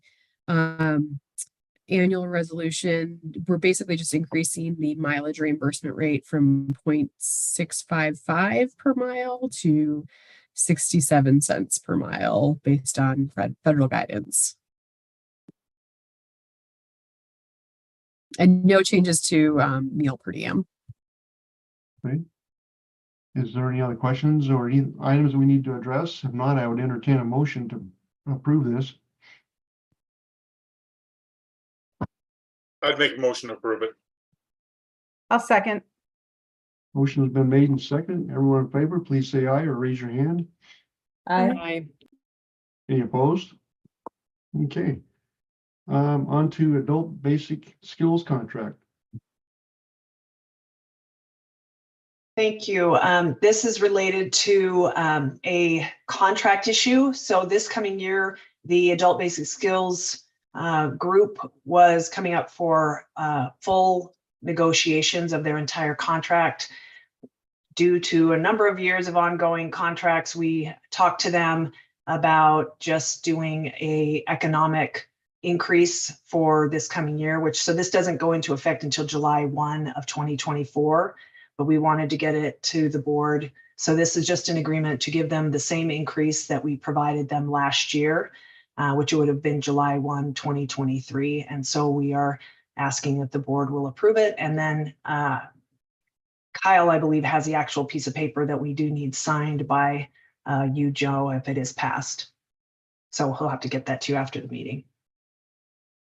So I jumped in that one of the reasons we also want to take this on, and again, both sides agreed, both the ABS faculty and our folks, it will serve to space out some of our negotiations with our employee groups in a way that just makes for a more smooth and manageable workload for all of our good negotiators. Agreed. I think it's been 4 to 5 years of consistent negotiations with back-to-back with our various groups. And we're grateful that ABS was willing to give a little bit of a breather. Okay. Any other further questions or concerns? I'd entertain a motion to approve this contract that's been presented to us.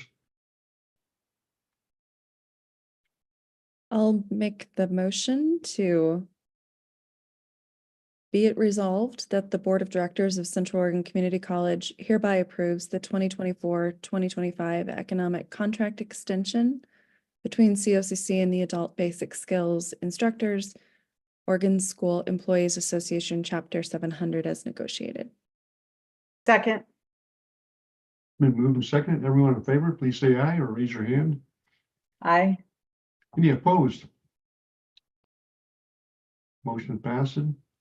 Okay, on to the Madras Lot Surplus Dedication Declaration and Selection of Realtor. I'll turn that over to Michael and Lori.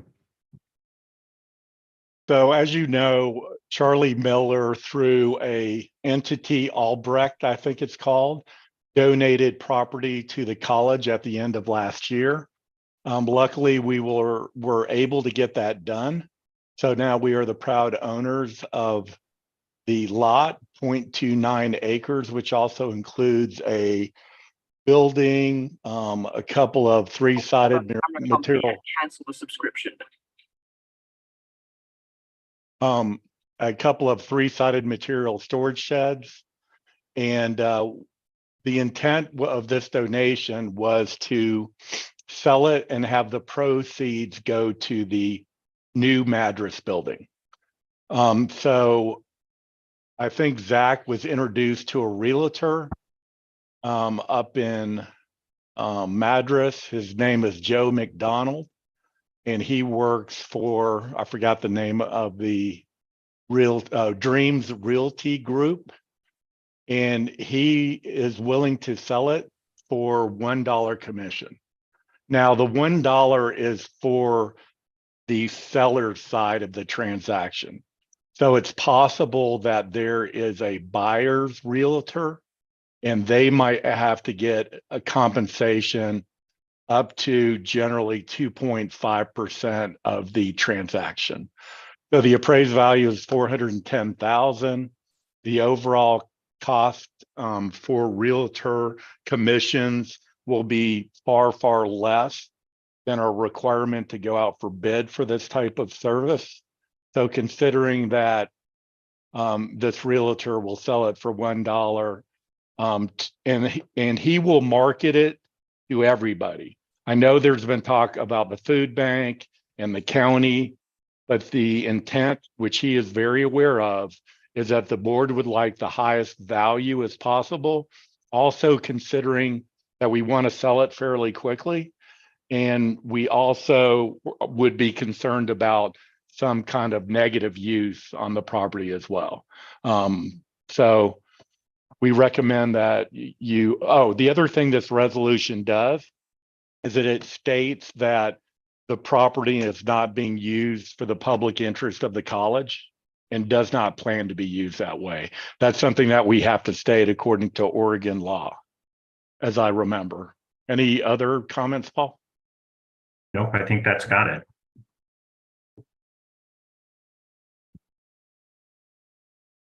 Any questions?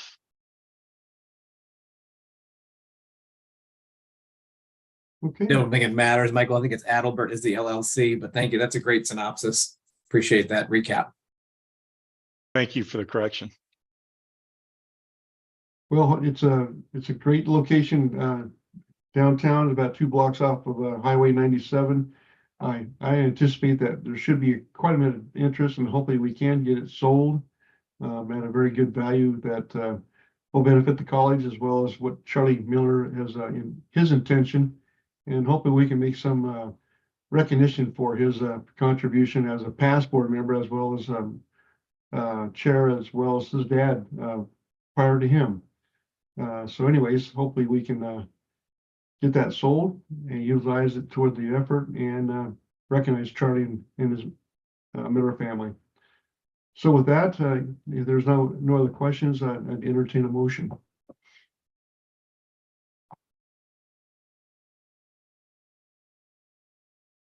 What is this motion? Did we receive this? This was the last, we're moving to approve the realtor? It would be, I think it would be a motion to approve the hiring of Joe McDonald as the selling broker for the new property in Madras. Is that right, Michael? Yeah, Aaron, I think it was in the updated, that last packet. Oh, the resolution was there. Okay. Okay. Let me share my screen. So here it is right here. Yeah, you beat me to it, Michael. Thank you.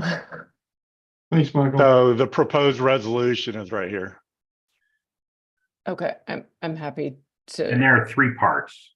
There's the declaration that the property is surplus to the college's needs that Michael described, the waiver of the requirement for a competitive selection process, and then hiring the broker and negotiating that contract.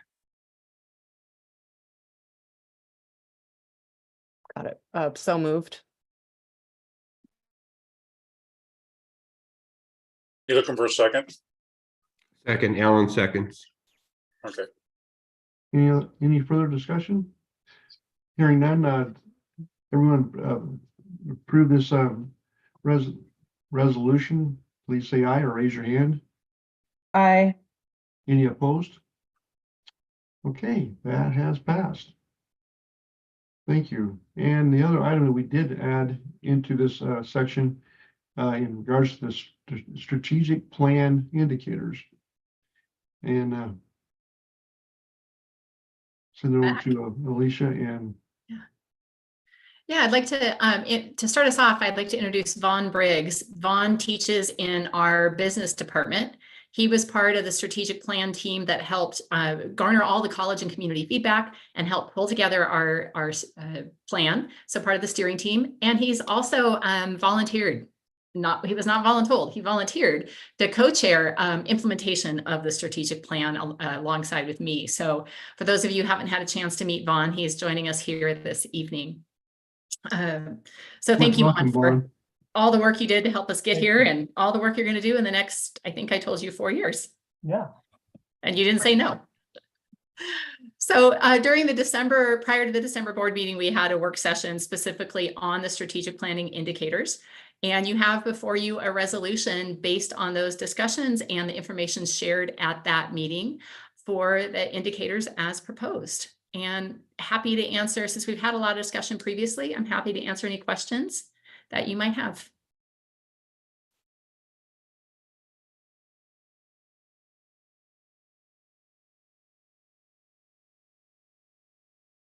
And if no questions, we can certainly entertain a motion to approve the indicators as proposed.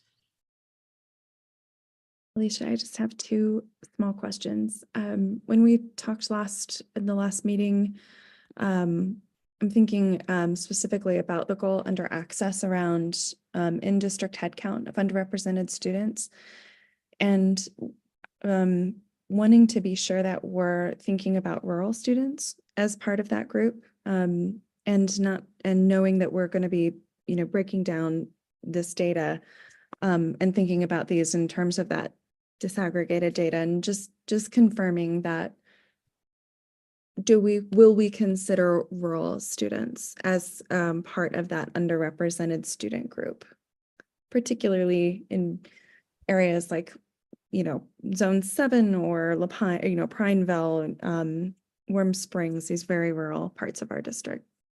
Yeah, absolutely. On all of the student-based indicators, we have a variety of demographic factors that we can and will break those down under. And one of those is city of residence. And so we have to do off of that because too often we see students taking classes at multiple campuses, so it can't be campus-based, but their city of residence or zip code of residence is one of those factors that we look at. Okay. And then the other question that I had for you is similar. It's around the community engagement goal and participation in those community-based stakeholder groups. Again, I'm wondering how we'll, if we're able to drill down to be sure that we are showing up in every community. In particular, really felt like I was in the hot seat in some of those recent those forums that were held by the Newberry Regional Partnership down in South County, feeling like wanted to see more of COCC showing up in that zone, and just wondering how will we track those participation, that indicator? Will we be thinking about showing up in every community? It absolutely makes it, yeah. Oh, go ahead, Lori. Yeah, so I think that's a great reminder. When we will be cognizant of that as we're looking at the groups we serve on. I think that's a great reminder. I don't want to say this? I think that we attend a number of events in communities beyond Bend, but I don't know that we're serving on boards or initiatives. And so although Jeremy and Susie and Amy might disagree with that if we asked them and they were here, but yeah, absolutely. The short answer is yes. And it's a good reminder. And Zach, I don't know, I'm going to put you on the spot a little bit. This is a carryover one from our previous strategic plan. And Zach, as one of the previous strategic plan chairs, started the work around this one. So maybe you can add something else there, Zach? Yeah, I don't want to be too repetitive. I think we talked about this a little bit in last month's work session, just in terms of how we were trying to capture some of this data. It's largely driven through advisory board and board, serving on boards and advisory boards, our CTE programs all have advisory boards. That's a huge way we show up in those spaces, because a lot of those other opportunities, Aaron, as you well know, are so voluntary in nature. You can think of Jeremy in Madras, with 4 staff people in Madras. Is it Joe and Jeremy at everything, or are we looking to faculty that are there? Are we looking to alums? So that what that looks like in terms of COCC representation in those groups is a little bit different, obviously in smaller population centers. Again, Vicki Russell, we talked about that another time. So I've also made a note of how we can be more intentional in those CTE programs, in those advisory boards, and in other opportunities to maybe even do some active recruitment using some of the foundation networking and others to have representation. We hear that a bit in Sisters too, Aaron. So it's not just, I think, South County that maybe is a little bit underrepresented in that area, and definitely an area that we can improve. And it's why it's an indicator. I was glad to see it there so we can really track that over time. Oh, and anything to add there, since you were a part of that discussion as well? Don't want to leave you out there. No.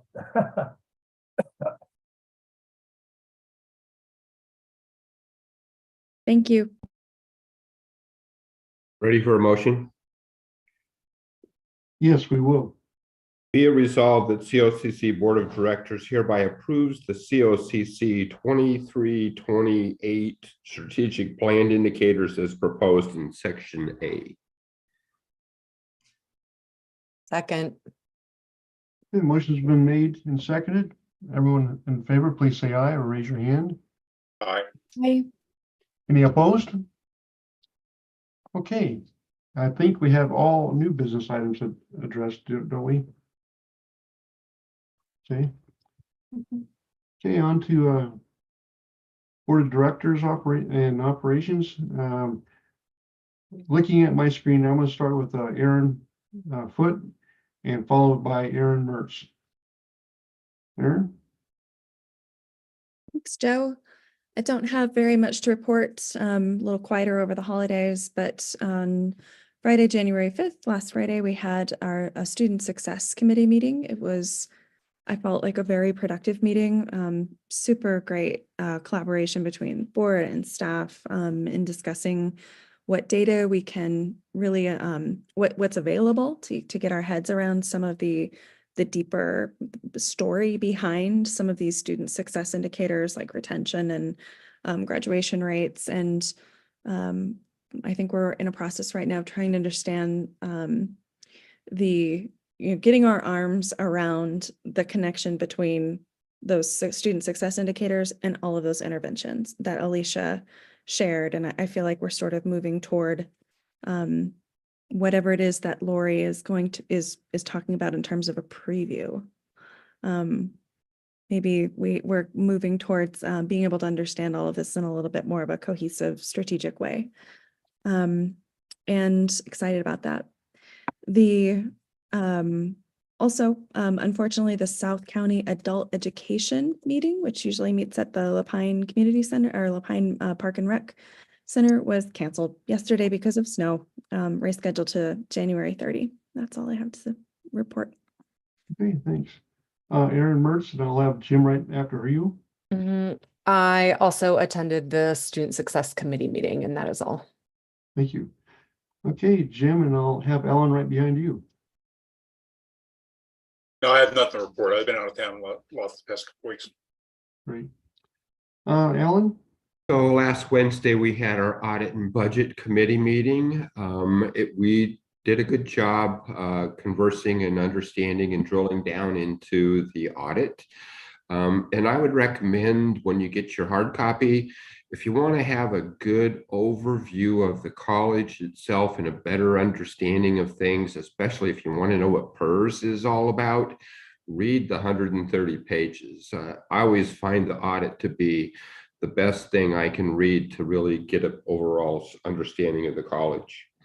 And yesterday, I attended by Zoom to the Oregon Community College Association DEI committee meeting, and that's all I have. Okay, and Laura. Okay, I had the real estate committee meeting on the 2nd. I had a Zoom call with Lori and Michael on the 5th. I had a call with you, Joe, on the 8th. And then I had the Zoom call with Lori, Joe, Zach, and Michael on the 9th. And then, of course, the work session today, which we were all at. And that's all I got. Okay, thank you, Laura. And I was at the real estate meeting as well as the audit and finance committee meeting. And of course, I met with Laura Cooper by phone, and as well as with Michael, Laura Carrasco Cooper, as well as Lori.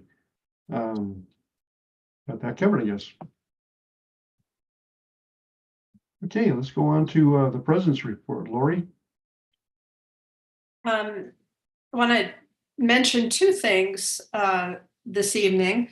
The first is that we're in our, unfortunately, a little snow has interrupted things, but we're in our first week of classes for the winter term. And it's good to have the students back. And I wanted to report, as of Monday, our enrollments for winter term. In FTE, we were point in time comparison to last year, at the same time. In FTE, we're up 9%, and in headcount, we're up 2.6%. So we're still seeing some COVID recovery. It's headed in the right direction. And of course, these numbers change. We always say that. It's always our caveat. They're going to change, but definitely headed in the right direction. And then I want to make sure that everybody knows about what's going to be, I think, a really fascinating lecture as part of the Season of Nonviolence on Tuesday, January 23rd at 6 p.m. In Willie Hall. Jody Patterson will be our featured speaker, and she's speaking on the topic of allyship, genderless mothering, and self-transformation. And I think this is going to be fascinating. It's some areas that are new to me. Genderless mothering is, according to Jody Patterson, it's a unique form of social activism that embraces Black pride, feminism, and LGBTQIA plus activism. And so she's going to talk on that subject. She is also a board member of the Human Rights Campaign, which I'm sure many of you are familiar with, a prominent national leader in advocating for LGBTQ rights. And she's going to talk about their work as well as some of the headwinds that they're working against in the current climate in our country. So you do need to register if you want to go. You can go to, it's simple, cocc.edu/SNV for Season of Nonviolence. And Kyle is going to send you the details again tomorrow in an email so that you have them in front of you. And those are the 2 points I wanted to make sure to make this evening. And that's all.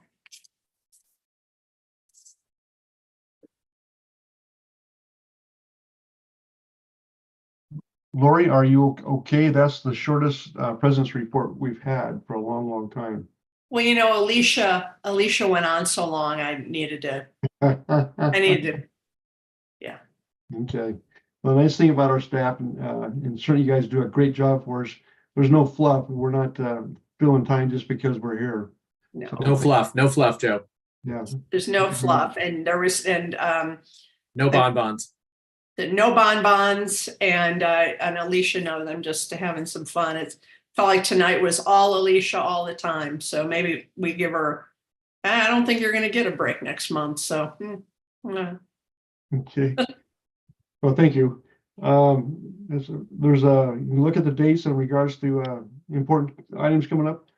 Zach, do you have anything that you'd like to add in regards to the foundation, any events at this point? Well, the save the date cards are mailed. You either have them in your mailbox or they're going to be there depending on the mail service near you for April 13th. Is Meal of the Year. And again, we'll be honoring the Miller family. We've selected them apart from this donation as part of the land and mattress that they've given us, but we'll be honoring the Miller family and many of their multi-generational support of the college. the foundation, and frankly, for all they do in the community. So that's April 13th, and those just went out. Thanks for that, Joe. You bet. Oh, And I think Jen has one too. Go ahead, Jen. You're on mute. Jen, we are not hearing you. What? You said I had some? No, Oh. sorry, I'm saying Jen, we're not hearing her. Okay, yes. She says, oh, she's going to type it in the chat. I bet if I know her.